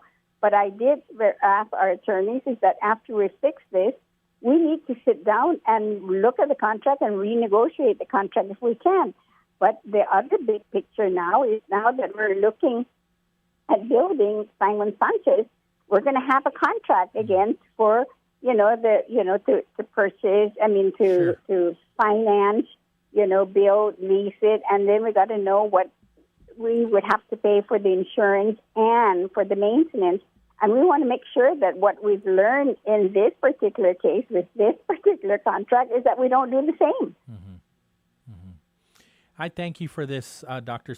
Wampat. We definitely got more information through the dialogue yesterday, and I know they're recessing again, right? And so they didn't get through anything. And so I just wanted to also just give you the opportunity, if there was anything that you wanted to share with the audience that might not have been shared properly, or you didn't get an opportunity to respond, I'd give you that time. Yes. Well, thank you. And if I may, just for a minute, maybe just to let you know, because of this latest information, the principals were there during the walk through, and then now they're looking at the situation. So there's 65 classrooms that will be available for them to use. And the question now they are posing, to their stakeholders is that, what is it that, we want to do? And so, and I'm making sure, so that I don't get baked over the coals, is that to make sure that, this is not a decision for me to make for them, but they themselves, how do they want to deal with this? I do know that no one wants to continue with asynchronous teaching, the Google Classrooms and packets. They really want to get out of that and do more face-to-face, whatever, model that would be, whether it's double session, whether it's staggered session, whether it's, redistricting. God, all of a sudden redistricting is like a bad word. But no, they initially in the options, they did put the very first option was instead double session. So, I'm not going to take that away from the principals and the stakeholders, that what, they want to do is exactly what, we'll do to support them to make it happen, and also to make sure that the board is aware. Understood. Well, thank you so Okay. much, Dr. Thank Wampat. you for the opportunity. All right. Take care. All right. Appreciate it. Okay. Thank you. Okay. Bye. So several variances. Hopefully that gets approved, because that's quite a lot, right? And that's, if they don't get those variances approved, then that's going to push the date even further. So I appreciate Dr. Wampat giving us that information. Yes. He got the update that you requested, right? Yes. So I And know we were getting. I like what she said. We're getting about, phone calls asking where's the update. I thought we were getting one, and so Dr. Wampat called in. Well, I think she's pretty much on point with what I was suggesting, that we cannot redo the mistakes, and that we have to set up some sort of committee to look at this and look for the best interest, because like she said, the governor of Guam really got the short end of the stick with this well, contract. I agree too. I mean, when she used a better example than you did. What was that? Renting a apartment than buying a car. Sorry, I don't own a car, and I don't own several units. That so was a better one. I'm talking out of my butt here. You're correct, though, right? I mean, she's correct. Like, yeah, when you rent an apartment, I mean, if the all AC of it, goes yeah. down, structural stuff, wear and tear. Maybe you're paying for it because you just got to get it done, but you get it reimbursed. But Yeah. I mean, that's on the landlord. I mean, yeah, because if like, for instance, something went off with the window, I'm gonna have to take care of this and all that. Yeah. Or like if my weatherhead is out and I lost money because my power went out, of course the landlord's gonna foot the bill on that. Yeah. He's gonna have to get the generator until the thing can get fixed. So I have power, and it's not going to come out from the rent. I'm not going to add on, I mean, or if he says, hey, go get a generator and I'll reimburse you with the rent. I won't charge you the full price. Just tell me how much the generator is, right? I mean, that's normally how it goes. But in this one, it's like, no, you guys are going to have to pay. Sorry. It's not in the contract. Air cons? No. So yeah, we did get the short end of the stick, but moving forward, like I said, they need to make sure that this doesn't happen again. We already know, like I said, that Simon Sanchez is going to be built. Yeah, again, I mean, when you're talking about how do we be good stewards with taxpayer money, right? She's correct that she's, you got to look through it with a fine-tooth comb and go out for bid and get the best deal. And so, this is pretty concerning when you're just like, wow, I mean, I don't know. I mean, a government official just almost having to turn away and say, like, I know that AC I know we can get a better deal, but we got to install it because of the contract agreement.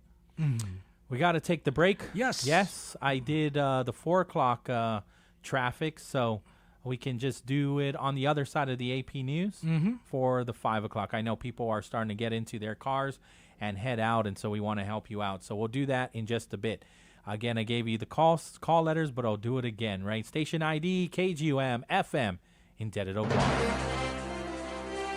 AP News, I'm Marcela Sanchez. The U.S. and Canada have ramped up their trade war, hitting each other with steep new tit-for-tat tariffs. Canadian Prime Minister Mark Carney responded to President Trump's new 50% taxes by implementing tariffs that extend well beyond industrial goods, targeting everyday purchases such as seafood, cheese, clothing, cosmetics, and toilet paper. Some products face duties as high as 50%. Country music icon Dolly Parton has died. Her family says she died peacefully in Nashville. She was 80. The AP's Ed Donahue has more. Parton rose from life in a log cabin in the Tennessee mountains to the height of stardom. She wrote hundreds of classic songs, including Jolene, 9 to 5, and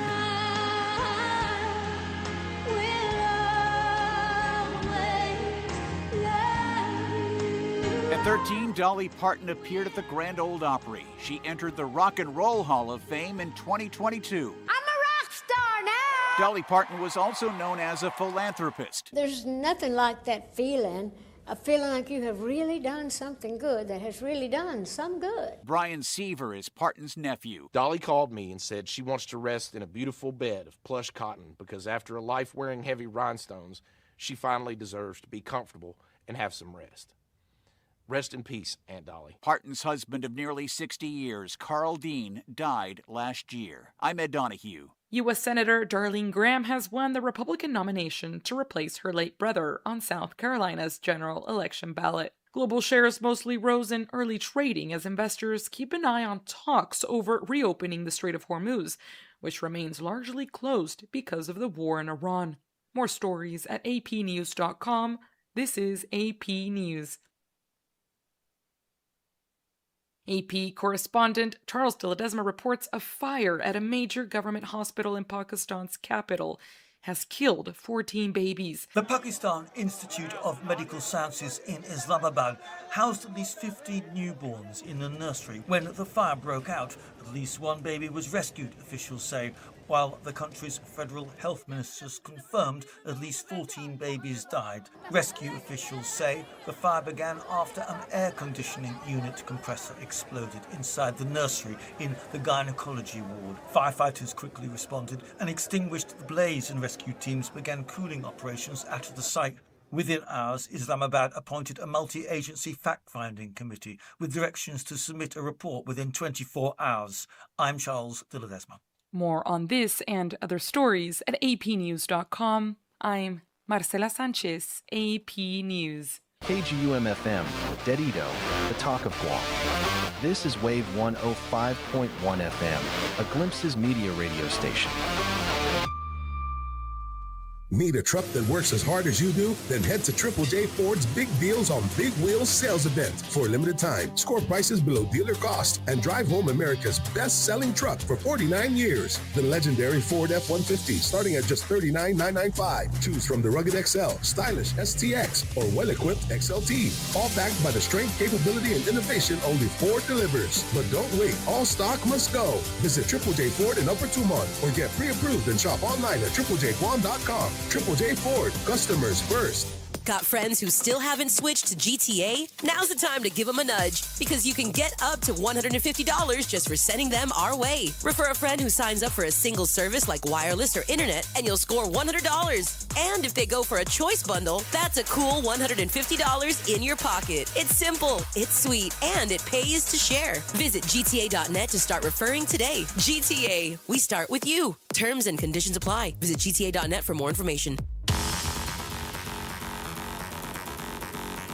5:09 in the afternoon, and once again, it's about that time we check the roads of Guam. Our first look at the 5 o'clock hour on your daily commute, proudly being brought to you by Guam Auto Spot, standing by, raring to go to let you know where to go and where not to go. Mr. Pauly Suba, buenas. All right, yeah, it is picking up over at the Route 4 and Route 10 intersection. And, people coming from the Hagåtña area have that one lane that goes down to Pago Bay. So expect delays there. Route 10 as well, making that left turn from Route 10 to 4. If you're going in the opposite direction, it's actually not as bad, right?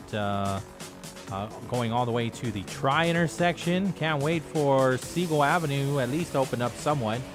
Again, the word is from DPW that you can only, if and when that opens up, there's no timetable yet. I saw the Cascal there now, and so hopefully it gets paved over. Why are they calling it Seagull? It's called Seagull Avenue because it was a military base before. Yeah, let's change it. Want to change the name already? Well, it used to be NAS. Now it's Teason, right? So we'll change the name of that Seagull Avenue. What's a bird? What's the koku? Yeah. Koku because it's well, the wildcats are nearby, but those are tigers and lions. Tigers right? and lions. No. The Tut Avenue. Let's bring it and localize it. How's about there is a seagull. There is a native seagull, right? Or a migrant seagull that comes around that has a Chamorro name, right?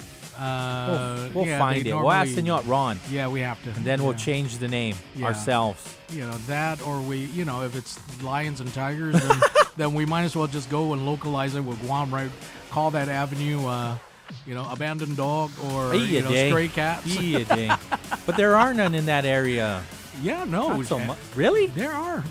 Plenty of people are running and jogging over there. I don't see the... No, but on the other side of Teason. Oh. Remember when they had those herd of dogs? Oh, that's for the airport side. Yeah, that's the airport side. Yeah, but they've taken care of that. Yeah. Well. So, anyways, looking at the Seagull Avenue right for now. We'll change the name when we get the tomorrow name for it. Again, DPW, PDN broke the story. Right turn only, right? Going out onto 8, and then 16, you can right turn in. But you can't go straight from Route 10. You can't go left from 8. Obviously, no timetable yet, but it is good news, and that's going to help things out for sure, especially when the schools open up, right? We're gonna think positively. It's good for Guam. The schools are opening up over in the Teason area in September, so that's happy thoughts. Yes, right. And I think I have a good suggestion. Because we're localizing it, for Guam and everything. How's about this, Pauly? What? Seahawks. Tourism, it's our number one industry. As Guam's largest employer, tourism supports more than 15,000 jobs. In fact, 1 out of every 5 jobs is tourism related. Annually, tourism generates over $163 million in tax revenue. Without it, every household would pay an additional $3,700 per year. From real estate to retail, tourism has a positive impact on every industry, helping make Guam a better place to live, work, and visit. Support tourism. Brought to you by the Guam Visitors Bureau, celebrating over 55 years of tourism. Hats Tinting and Detailing offers premier services from complete interior cleaning and VIP detailing. And to keep you cool, Hats also offers factory, ceramic, blacked out, and based-approved auto tinting. For more information, call 647-SLAM. Half a day. I'm Clint Rigel, and I'm running for senator. If you're looking for proven, effective leadership, vote for me, and let's grow Guam together. I'm Clint Rigel, and I approve this message.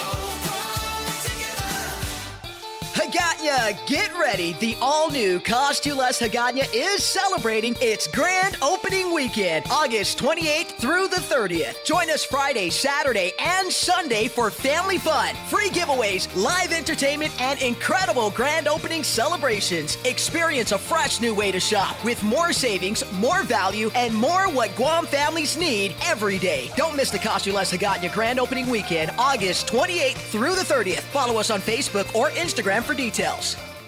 Everyone has savings goals. Whatever you're saving for, Bank of Hawaii wants to help you reach your possible. That's why with our Bank Ohana 12-month CD special, you can earn 3.4% annual percentage yield with a minimum deposit of $5,000 from another bank. Requires a Bank Ohana checking account with an opening deposit of $500. So reach your savings goals with our 12-month CD special.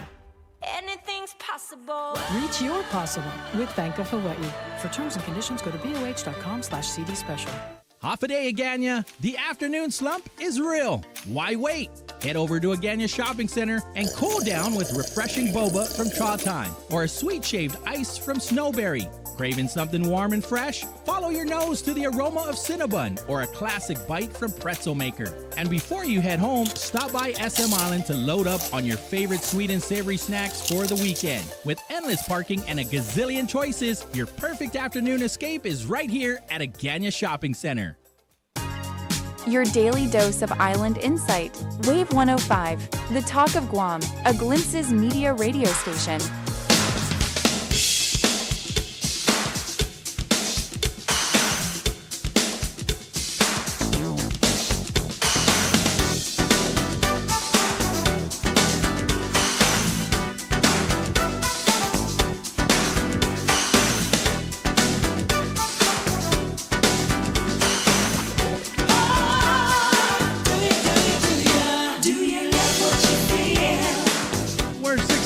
Into the hour of 5 o'clock. Thank you for tuning in. Here's the number once again, 671-922-1051 or 2.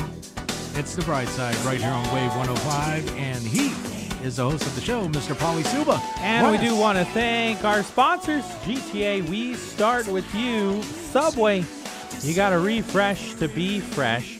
Triple J, it's big deals on big wheels at Triple J Ford.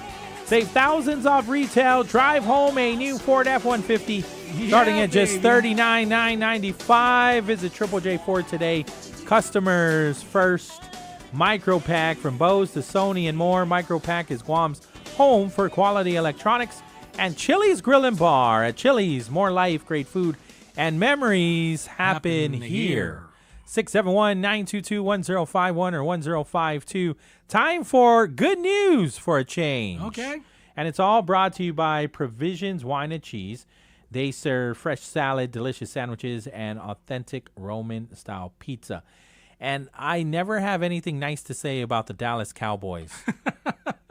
Or the Seahawks. Yeah. No, absolutely not. However, we'll make an exception because there is a football player by the name of Shiaz Pete, and he is a rookie, and he has signed with the Dallas Cowboys. Yeah. He's 23 years old. He's an offensive lineman, and he just made history as the first member of the Navajo Nation to sign with the NFL. Really? Yes. Wow. And he had his first game in a preseason game, but they won, and it's still... So he's of Indian descent. Navajo, yes. Okay, First Nations. And he's playing for the Cowboys. And he's playing with the Cowboys. And what's his name? How ironic.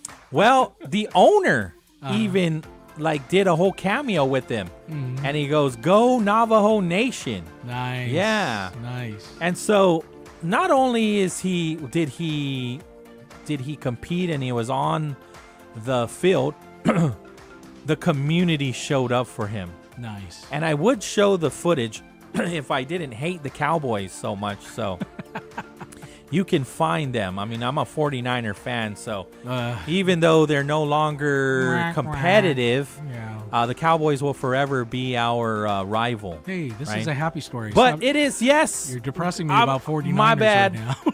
No, I will not apologize for that.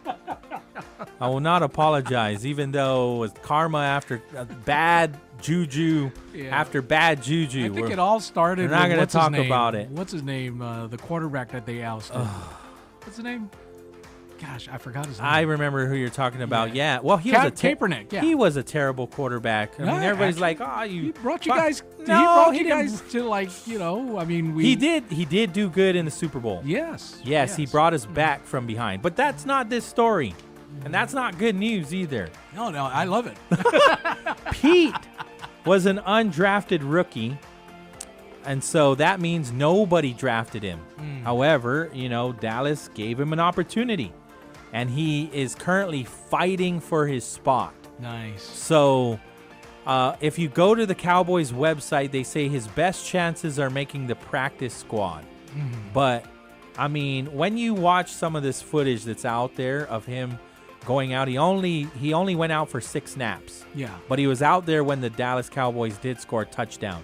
And when he came off the field, you ever watch Rudy? Mm-hmm. It was like that in the crowd. Really? His Navajo community showed up for this game. Wow. And they were chanting and all of that, his name, and they standing ovation. He took his helmet off like he won the Super Bowl. Mm-hmm. And they were all there for this individual. It's just the smell of popcorn and so hot dogs. The excitement for a Yeah. preseason game was odd. It was weird because there was like, what is happening here? You know, it's gonna and then they looked at translate. him like, okay, that was literal history that was made. You know, like every general manager and owner of a team, you know, what matters to them the most is winning a championship. Second, not far behind from that, is getting butts in the seats, pretty much. Yeah. And that guy For a preseason? For a preseason? Yeah. No, he's gonna.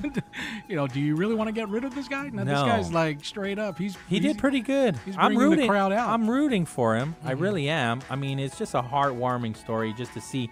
Not only that, but he got to speak in front of his player, like his teammates, and you can feel how much they're supporting him. Mhm. You know, I mean, the reason why I can relate is because when we think about us here in Guam too, you know, anytime there's any connection to Guam, we get excited about it, Yeah. right? I mean, we did have our own we NFL did have guy. the Pittsburgh Steelers, Mhm. right? Yep. And so he came out to Guam, and he was Zach. Mhm. Yeah, and so he came out to Guam, and we embraced him. Yeah. You know, and so we have connections too. Another good story is Hannah Sahagan Mhm. is the team captain. Another team I hate, the Philadelphia Eagles. Yeah. Nobody wants to join the Niners. Yeah, and then we also had our Seagulls cheerleader Yeah, too as well. oh my gosh. And then we This is also not- had our Trailblazers cheerleader. This is a sisters, good mind you. story. This Yeah. is good news. Stop talking about all the teams we hate. Well, I love my Seahawks. The Trailblazers are not bad, right? That's No. the basketball. Yeah. Portland Trailblazers. They haven't done much. John Yeah. Morant's now the back Chaco, there. The Chaco sisters. They became Trailblazers. The father, Albert Chaco, really good friend of mine, and Mary Chaco too Nice. from Hanson. Your mom would know these people. Oh yes, Yes. yes, they are nice people. Very nice people. So, again, we want. I hope that Mr. Pete makes the squad. I hope so too. I hope that they trade him to the Niners, and so. But it is cool knowing that the very first. Considering you guys are rebuilding and everything, and you got all that cap No, space. we're not rebuilding. We're winning the Super Bowl this year. Super Bowl or bust. But it is pretty cool to see this man from the Navajo Nation join, and you know, it's actually pretty. It's cooler to know that he's on the Dallas Cowboys too. Yeah, And you saw you saw the owner go Navajo Nation. Nice. Once again, we want to thank Provisions Wine and Cheese. They're open Monday through Saturday from 11 a.m. to 3 p.m. Call them up, 671-633-9463. Place your order today. Visit their website, provisionsguam.com. 5:23 in the afternoon. Guam Solid Waste. What's happening now? Increasing their fees, right? Universal trash is upon us, right? So they want every eligible household in Guam to have a legal way of getting rid of their trash. So they're raising up the fees? I believe so. That's backwards, isn't it? No, because if you don't have all of these eligible residents, you know, being customers of Guam Solid Waste, there's some concerns here. Wait a minute. If there's all of these eligible people to be customers of GSWA, why aren't they? Yeah. Where are they throwing their trash? Maybe because they can't afford it, because the rates are being. I understand that, but so where are you throwing your trash? Good question. But you see, this was foreseen when they decided to create this fee scale thing. I mean, because before the government of Guam was footing the bill, and but when they opened the landfill, they had to maintain it, all that good stuff, right, to make sure that the right trash goes in versus just taking out all the metals and everything. So they had to separate it, and so but there is a price for it, and when you look at the landfill down there, there's only like how many more cells they can actually build, right? So I'm are we going to need another landfill? Probably. Oh, yeah, eventually, for sure. So I'm actually in favor of incinerators. Burn it, turn that ash, mix it with some compound and turn it into asphalt. There was this whole push for it years ago, right? But it got stalled. Yeah. We didn't have the political willpower to move forward. Well, we don't have the land for it anymore, so willpower is out No, of the but at the question. time. No, you're right. There was no, You're right. and then the technology wasn't, we didn't have enough research as to say, is this even safe? My good friend right? Dave Sablon would be That's the guy. foremost He's the guy expert. that's still pushing for it. He's still pushing for it. And so the research has changed. And so, but now, I mean, I even talked to Irvin Slyke about this. He goes, yeah, the technology has advanced. And so the pollutants aren't as bad as we thought it could be. However, you'll find that as much trash as we are using, we don't have enough trash to create energy. And so that's also going to be a problem. Yeah. And so we almost have to import trash to keep up with the technology. That is what Mr. Slyke has said about it. And he's the general manager of GSWA. And he's saying the things that we're facing, I mean, this is not the first place that he had oversight over or just, that he took the lead in, right? There are some other jurisdictions stateside. And what he has found, too, is when you say, if you raise the price, more trash is going to be thrown in the jungle. He said, no, the opposite was found, because now it's more convenient for people to just have these bins and throw it where it's supposed to go. And then you're creating revenue for GSWA to have the proper resources to effectively pick up the trash and get it to where it needs to be. Understandable. But what if the family with the new bin can't afford to pay monthly? I mean, literally, they can't. So what are we doing with the trash? What are we doing? Burning it? That's illegal.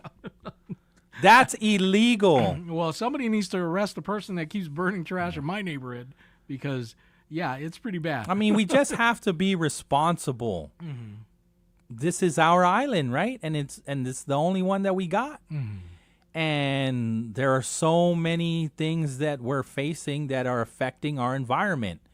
And so we have to learn from our children when our children are coming home and say, we got to separate trash, Daddy.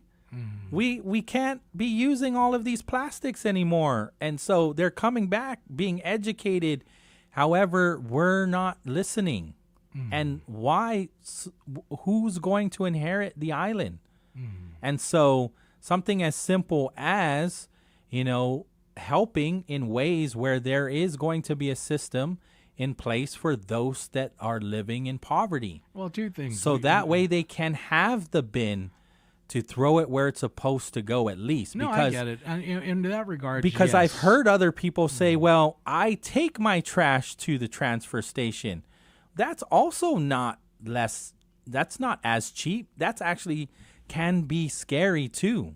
Because are you telling me that you build up trash bags in the back of your house for a month and then take it all at once to save money?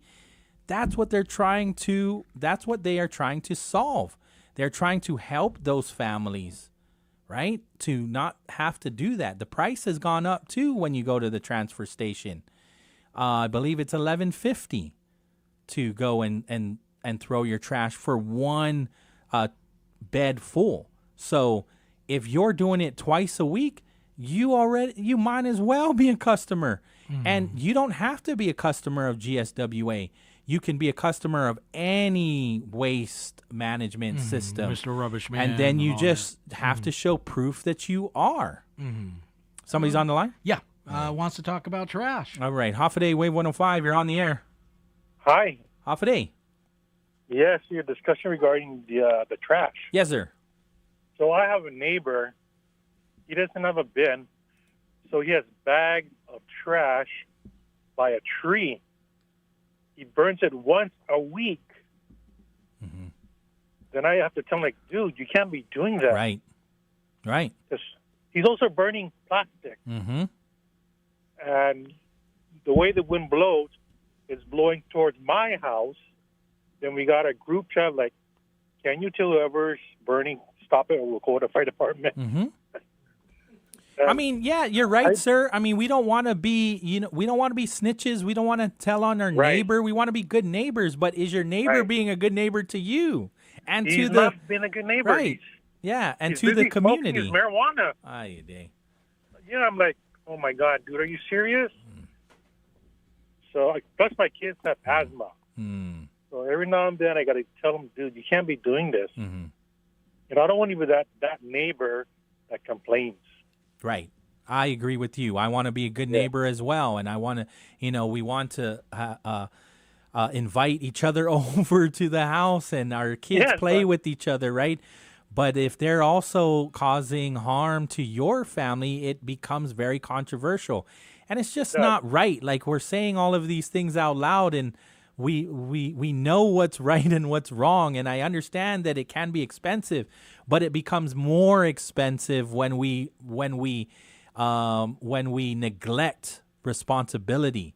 And because in the end, it is us taxpayers that are paying somebody else to pull all of that trash out of the jungles and put it where it should have gone in the first place.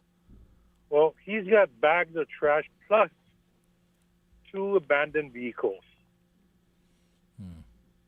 So I don't know what's going on with it. I just let him know, like, you can't be doing this. My kids have asthma. You got to do what you got to, but don't burn it. Even if you got to borrow somebody's truck, go and pay I guess $12. I'm not too sure, because I do have a trash bin, and it's just there's not much of us in the house, and we don't even fill up the trash bin. But we're still paying for it because we need it to our trash. Right. Yeah. And so when we're looking at the those that really need assistance, there is a customer assistance program for qualifying lower income households, right? So people receiving programs such as SNAP, Medicaid, SSI, or WIC could qualify for help paying their trash bill.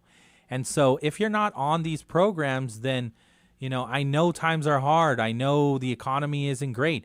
But the responsible thing to do when you look at it's not a luxury, it is a necessity. It is a utility you should be paying for. And it's trash pickup. It doesn't have to be GSWA. It could be yourself, just as long as you're being a good neighbor and you are transferring your trash to the transfer stations on a regular basis. They should be in a bin again, and you should be transferring your bins to the transfer stations. But what I've seen is trailer loads of plastic trash bags piled high to the transfer stations. And so that tells me, I mean, I don't have the proof because I'm not going to follow them back home, but that tells me that they're piling it somewhere. Where? Is that sanitary? I think they're throwing it back at their house. That's what I'm assuming. Yeah. Well, that's just my opinion. So. Thank you, sir. No. Well, you're welcome. All right. Have a great evening. All right. You too. Take care. That's really what we're talking about here. That's what the law. Our elected leaders passed a bill. The governor signed it for universal trash pickup, and.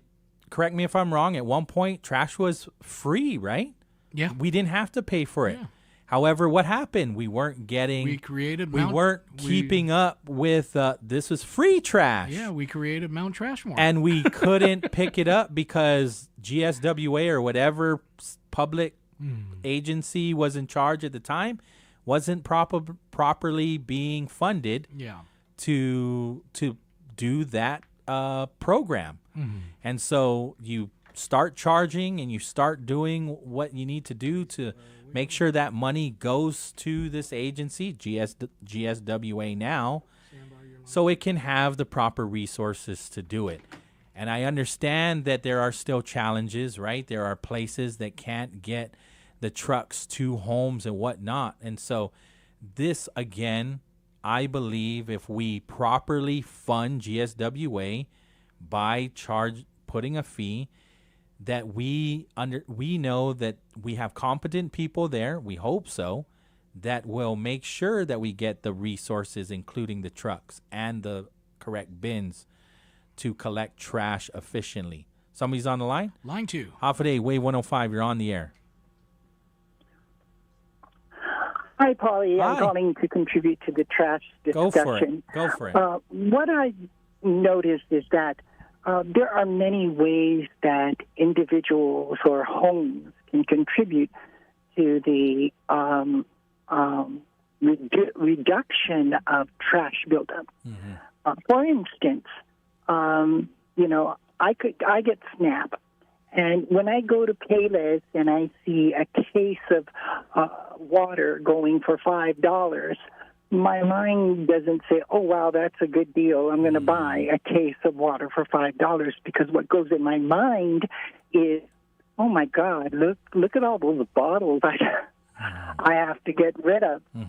So I choose to buy 5-gallon containers that are refillable of alkaline water instead of buying the $5 20 case of bottled water.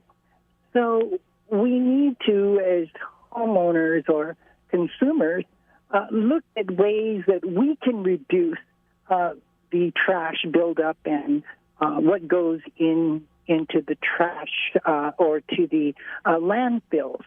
And then we really need to get going on recycling and reusing concepts, because that will help to reduce the trash buildup.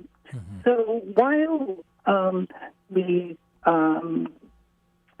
toss around these ideas about trash buildup, we've got to all make our contribution and take responsibility. Thank you so much for making me aware of the fact that because I'm getting EBT, that I may be eligible for a reduction in the trash collection cost, because that will help me tremendously. But in the meantime, every time I go out there to buy things, I find different ways of recycling and reusing, like even when we buy those big containers of laundry soap, there are ways you can use that to start growing things from, so that it doesn't go to the landfill, but contributes to growing of fruits and vegetables. So I just wanted to thank you for the conversation today. No, thank you. And to give some tips to people about thinking about how they spend their money and how they contribute to the trash problem here on Guam. Absolutely. Thank you so much. Appreciate the phone call. Okay. See you later. Take care. Ryan, we just got caught up in a whole lot of things, and I apologize to Benny and Jason. They were having a conversation with us hours ago on you were talking about TV shows, right? Yeah. And so Benny was saying Archie Bunker. Archie, yeah. Archie Bunker. Edith and Archie. Yes. Bunker. Yeah. Jason also was trying to clarify also. Is like, it's Archie Bunker, LOL. What about Barnaby Jones? Barnaby Jones. No, Barnaby Jones is I remember the red, it was almost like a checkerboard in the intro. But Barney Miller is the one. And then one more, Jason says, also John Travolta was in Welcome Back, Carter. Yeah. Okay. God. Remind me, Welcome Back, Carter. I heard the song. Yeah, I think. Welcome Back. Yeah. That's the theme song. Is it like Happy Days or something? No, it was just a bunch of students. And that's where John Travolta actually got his start, too, as well. Yeah. And he just went off. What is the era? 70s. Like in the 70s. Okay. When he had hair, actually. Yeah, he looks strange bald, right? Yeah, he does. I'm like, are you even real? It is strange looking at him. I think he was trying to do the whole wig thing, and I think people called him out. Yeah. And he's like, never mind, I'm just going to they do the hair plugs thing. Yeah, I think he was trying to do that. Yeah, he definitely looks like a totally different person. Wasn't he a part of a movie with Nicolas Cage called Face Off? Yes, that was a good movie. Yeah. That was good. That's how you knew they both could act, because they were two separate characters. One was a good guy, one was a bad guy. Yeah. And then they removed their faces, switched, and then the other one played the bad guy and the other one played the good guy, but right? They actually played each other. Yes. I mean, it was like two actors. Yes. Like, I'm going to act like Nicolas Cage and you're going to act like John Travolta. Right. I mean, even down to the mannerisms. It was good. It was good. I mean, I think I'm going to watch it again. Right? Yeah. We got one more break in us, right? Yes. Yes. So okay. let's go ahead and do traffic, and we'll go to the break and Let's then come go. back and say goodbye to people. But first, traffic. Proudly being brought to you by Guam Auto Spot, moving you forward along with Mr. Pauly Suba. Buenas. And we are not renaming Seagull Avenue Seahawks. We have Seahawk Ave. I'm telling you, man. It just has that roll of the tongue. No, we're not doing it. Airport Road is pretty congested, right? Heading back down to Route 1, whether you're making a left south or making a right towards Dedido, right? Mild delays in the Harmon Loop area. Ooh, it is pretty congested all throughout Tamuning from Governor Carlos Camacho Road. I always have to remember to say that's the official name, Governor Carlos Camacho Road, all the way up towards the airport intersection. Major delays there. It opens up for you for a little bit, but then it does pick up in the upper Tumon area. Mild delays all throughout until you pass the Sangsong intersection. Let's go look at Route 4 again. I can't really tell. I'm trying to zoom in, but I mean, what I saw yesterday, I imagine is what you always have to experience, knowing that you have only one lane that goes straight down to Pago Bay, and it's all being determined by that intersection where Route 10 and 4 meet, right? Allowing so many cars to continue. And then also on the opposite side, Route 10 getting onto 4, there's mild delays, maybe 2, sometimes 3 light changes to be able to make that left turn down to Pago Bay. Once again, helping you move forward on this Thursday afternoon, it's Guam Auto Spot. 478 Auto is the number. Call them up and check out their inventory on GuamAutospot.com. Got friends who still haven't switched to GTA? Now's the time to give them a nudge, because you can get up to $150 just for sending them our way. Refer a friend who signs up for a single service like wireless or internet, and you'll score $100. And if they go for a choice bundle, that's a cool $150 in your pocket. It's simple, it's sweet, and it pays to share. Visit GTA.net to start referring today. GTA, we start with you. Terms and conditions apply. Visit GTA.net for more information. Need a truck that works as hard as you do? Then head to Triple J Ford's Big Deals on Big Wheels sales event. For a limited time, score prices below dealer cost and drive home America's best-selling truck for 49 years. The legendary Ford F-150 starting at just $39,995. Choose from the rugged XL, stylish STX, or well-equipped XLT. All backed by the strength, capability, and innovation only Ford delivers. But don't wait. All stock must go. Visit Triple J Ford in Upper Tumon or get pre-approved and shop online at triplejguam.com. Triple J Ford, customers first. Half a day, Agana. The afternoon slump is real. Why wait? Head over to Agana Shopping Center and cool down with refreshing boba from Cha Time or a sweet shaved ice from Snowberry. Craving something warm and fresh? Follow your nose to the aroma of Cinnabon or a classic bite from Pretzel Maker. And before you head home, stop by SM Island to load up on your favorite sweet and savory snacks for the weekend. With endless parking and a gazillion choices, your perfect afternoon escape is right here at Agana Shopping Center.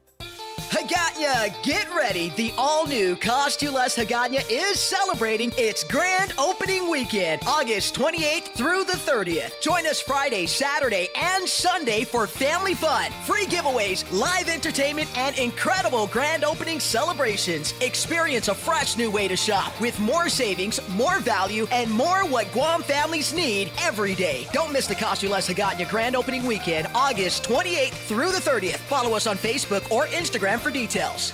Tourism is our number one industry. As Guam's largest employer, tourism supports more than 50,000 jobs. In fact, 1 out of every 5 jobs is tourism related. Annually, tourism generates over $163 million in tax revenue. Without it, every household would pay an additional $3,700 per year. From real estate to retail, tourism has a positive impact on every industry, helping make Guam a better place to live, work, and visit. Support tourism. Brought to you by the Guam Visitors Bureau, celebrating over 55 years of tourism. Hats Tinting and Detailing offers premier services from complete interior cleaning and VIP detailing. And to keep you cool, Hats also offers factory, ceramic, blacked out, and base-approved auto tinting. For more information, call 647-SLAM. Half a day. I'm Clint Rigel, and I'm running for senator. If you're looking for proven, effective leadership, vote for me, and let's grow Guam together. I'm Clint Rigel, and I approve this message. Everyone has savings goals. Whatever you're saving for, Bank of Hawaii wants to help you reach your possible. That's why with our Bank Ohana 12-month CD special, you can earn 3.4% annual percentage yield with a minimum deposit of $5,000 from another bank. Requires a Bank Ohana checking account with an opening deposit of $500. So reach your savings goals with our 12-month CD special.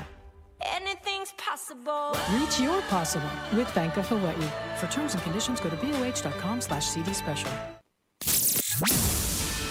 Where Guam talks, debates, and stays informed. Wave 105, the talk of Guam.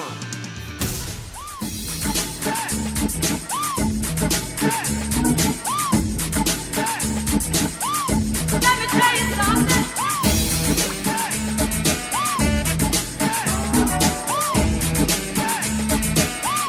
And welcome back to the show. 5:47 in the afternoon. Let's send it back to Pauly Suba. This is what I call drive time tunes, baby. Yeah. Even if I'm stuck in traffic, right? Definitely. Kind of music that just kind of like tone, like just brings the mood right to where I want it. Not too anxious. Yeah. Right? Just chill. I ain't got no worries. I'm gonna be home in a bit. Yeah. I like it. Lynn Collins. That was my favorite back in the day. Like just around this time, all the radio personalities would be like playing DJ mixes right now. Man. Right? Stop all it. the mixes. Stop it. You make me want to go back to regular radio. Transitioning from one track to another around this time. Yeah. Yeah. Matching the BPMs. Yeah.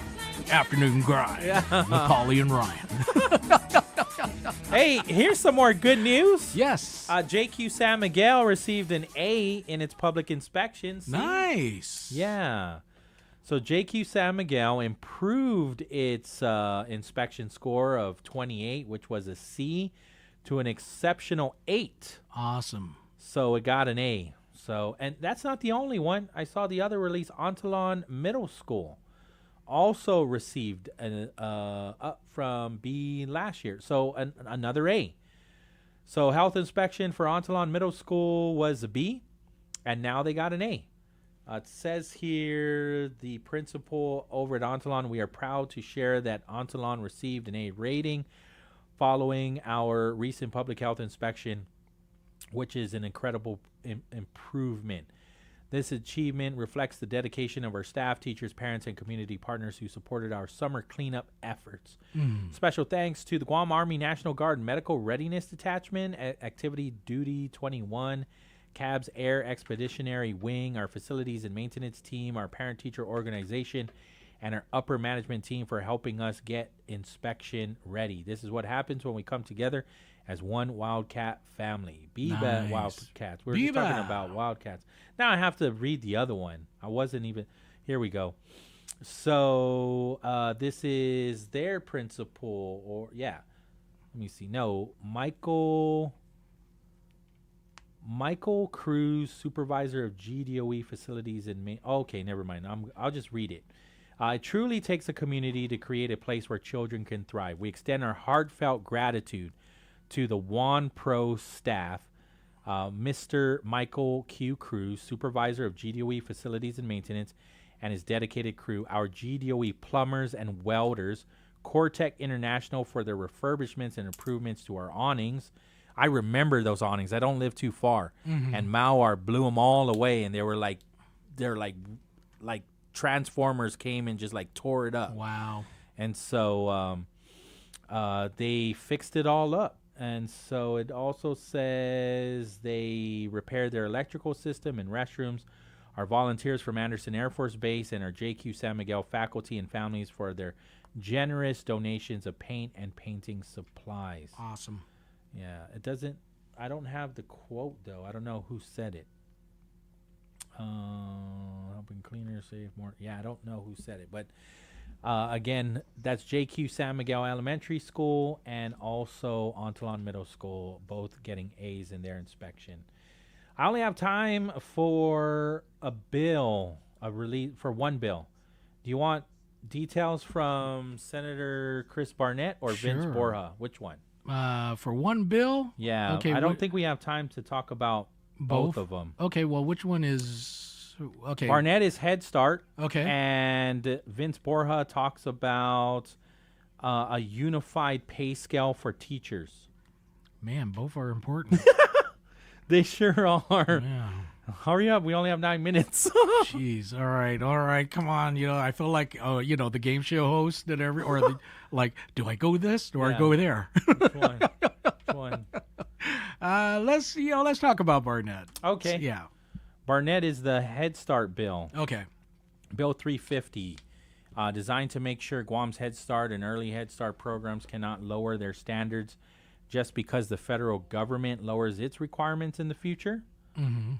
Right now, Head Start follows federal rules covering things like education, child safety, health and nutrition, staffing, disabilities, mental health services, family involvement, and overall program quality. Bill 350 essentially locks in the federal Head Start standards Mhm. that existed on January 1st as Guam's minimum standard. And so if this becomes law, Head Start and early Head Start must continue meeting at least the January 1, 2026 federal standard. If the federal government later weakens or removes a requirement, Guam would not automatically follow that change. To lower Guam standards, the Guam legislature would have to specifically pass a law allowing it. If the federal government creates better or stronger protections, then Guam could adopt those. Guam could also create even stronger local standards as long as they don't conflict with federal law or jeopardize federal funding.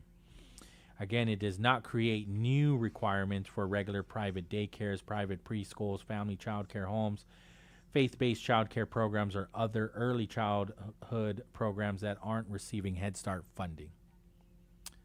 Good. That's Barnett's bill. Okay, we how many have we got? Like 7 more minutes. Can we get into Borges? Let's try. I mean, both are about education, and I'm pretty sure both bills stand alone, and they got the good merits pretty much. Vince Borja has some co-sponsors. I think Barnett's does too. Okay. Let GDOE create its own pay system for teachers and other educators instead of having their salaries controlled by the general government and Guam pay system. So the main goal is to raise educator pay to make Guam more competitive, keep experienced teachers from leaving, and make it easier to recruit new educators. Apparently, this is done at GCC and UOG as well. Mm. Yeah. Well, I mean, I see his point, and there are other agencies that handle Similar to the authority of UOG I mean, and GCC. court, the Supreme Court and the Superior Court, they negotiate their own health care. So yeah, maybe I'm actually down for this. The Guam Education Board would negotiate the new system with educators with the educators recognized union, and they would discuss how teacher salaries can increase. Yeah, but of course, there has to be mechanisms to, hey, you get what you pay for, right? And so if we're paying an X amount of dollars to the teachers, then they have to be all up to par pretty much in terms This of... one's a little more controversial too, because I'm Yeah. looking. What do you say all the time when you introduce a bill? Do you have a funding source? Exactly. There's no funding source Really? for pay raises. And it's still coming out of the general fund. Does not so- actually appropriate money to pay for the raises. Mhm. Before approving the new pay system, the Education Board has to calculate exactly how much it would cost each year and report those numbers to the legislature and the governor. And so this is basically essentially telling the Education Board to look at GDOE's existing budget first, Mhm. including vacant positions, lapsed funds, duplicated spending, and other areas where money could potentially be redirected toward educator compensation. Yeah. GDOE still cannot spend money that the legislature hasn't appropriated. Interesting. That is basically looking internally and saying, where do we find the money? Yeah. And then, you know, of course, like I said, if this thing's going to go through, then performance-based rate management or, you know, I mean... It sounds like they're going to have to find out, you know, what's Mhm. working, what's not working, and let's, you know, provide resources to what is working. I mean, because unless you increase their budget. No, I feel it because, you know, I know a lot of teachers are good friends of mine that, you know, they fork out a lot of the money from their pockets, you know, to have a conducive learning environment for the kids. And Yeah. so, and yeah, I don't know if they're even getting reimbursed with this stuff, but This is an interest. I want to watch this public hearing. Like, we didn't even talk about the two bills that they had a public hearing on. We'll save it for tomorrow. Which one's It's that? very interesting. Which one's Tax amnesty program. Oh. 100% of the money on if DRT were to put together the tax amnesty program, Mhm. 100% would go to the hospital. And of course the hospital approves it. They're happy, right? They Oh, yeah. Heck yeah. What, more money? Yeah. But DRT, you know, they had to get through it. Miss Rivera was actually there, and she's a classified employee, so it Yeah. got awkward, Mhm. you know, because they were grilling her. Yeah. It's like, oh, this is awkward. Yeah. Usually it's to a director. Yeah. Right? Because she doesn't answer to, you know, I mean, yes, she does, you know, she works for DRT. Mhm. But, I mean, you're not getting the direction straight from the governor, right? Yeah. And so it was very strange. However, you know, she's speaking for DRT and she's saying, you know, we need to make sure that we administer this program. Mhm. So we need to make sure that DRT has the funding Yeah. to administer the program. And so that's why almost all the Republicans that were there were just saying, well, you know, is this not challenging times? When do you do a tax amnesty program? During challenging times? And she goes, well, we do it even in good times, to be honest. Yeah. But at the end of the day, as long as we can clarify in the language that money does, when they administer the tax amnesty, 10% stays with DRT to administer the program. It was Sean Gumatauta that also called out, like, didn't we give you guys money to hire more people? Mhm. And so, you know, that's been a challenge for years. I like Sean. You know, he just pulls that one question out of the hat. Like, oh, you know what? I didn't think about that. No, I mean, it's not Thanks, new. Sean. She knows this. And like, it has been challenging. Look around. Everybody's having challenges. There are so many vacancies everywhere. Well, you know, we got to look back and you know, and because we've had these amnesty programs in the past. No, since 2018. We haven't had one since 2018. Okay, now, but Yeah. how successful was it? And you know, in terms of, okay, where was the money? I mean, how much money came in? Right. Because because a lot of people were like late in their taxes and whatnot. And we also have to, and I want to unpack it more, Mhm. because let's just say you don't pay your taxes for 10 years. And I go to jail. And no, you've been hiding. Yeah. You've been hiding for a while. Yeah. And I do. Mhm. I don't think it's fair. Well, you know, that you get away and you just pay the principal and no penalties, because it's going to be waived. Yeah. Your Well, penalties are going to be waived. I think maybe it came 10 out- years is too yeah. far. I or think maybe it came 3 back. or 4. It came back out right when we did this. That if you are paying property tax, and they try to find these owners and everything, but most of them are off island and everything. Well, hey, it's just like abandoned houses and everything. If you're not there, the city of Compton used to be City of Compton. straight up ghetto. I returned 30 years later. I stayed at a city nearby. Now you go to Compton, they have Compton College. It's a beautiful place. And they got, part of, the city council basically pumped in money, and they told everybody, any abandoned house, if you don't fix it, we're demolishing it. If you got abandoned cars, we're taking it, and you have no ownership on it. And I think Madeline Berdalio did the same thing with the beautification during her time, was that abandoned buildings have to be painted or we're going to demolish it, right? And so I think if we do that, because when you think about this tax amnesty thing, right, who's paying the property tax? And why is the house abandoned? Knock it down. It's like, we can't touch it because it's not ours, and the legality and everything. I'm like, no. They're not paying property tax. The government owns it now. That's one way to solve the, housing problem. Take abandoned houses that are not being paid for, as far as property tax is concerned. You don't need, we'll talk about it tomorrow. You don't need bedrooms. You just need space. Exactly. We're going to get out of here. Yes. Do it all again tomorrow. Yes. Mornings with Patty, Rolling with Dice, 6 to 10. National programming is going to, actually, a new show. Yes. Charter School Hour. That is going to be 1 awesome. to 2 p.m. So if you have questions and concerns and how does charter schools work and what are they doing in these charter schools, the first Charter School Hour show right here on Wave 105. That's exciting. Ryan's the producer, too. Yes, I'm going to be doing that. I believe they're focusing on iLearn tomorrow. Okay. Yes. Awesome. So 1 to 2, Guam Charter School Hour right here on Wave 105. And that's a new program. Thanks to the Guam Charter School Academy for organizing and putting this all together. I think Alliance, Guam Charter School Alliance, I believe is the organization. Very good. So that's happening tomorrow. Don't miss it. And then Ryan will hang around and wait for me, and him and I will be back for another BrightSide. Everybody get home safe. Be kind to each other, especially on those roads. Adios. KGUM FM in Dededo, Guam. Peace. May not try.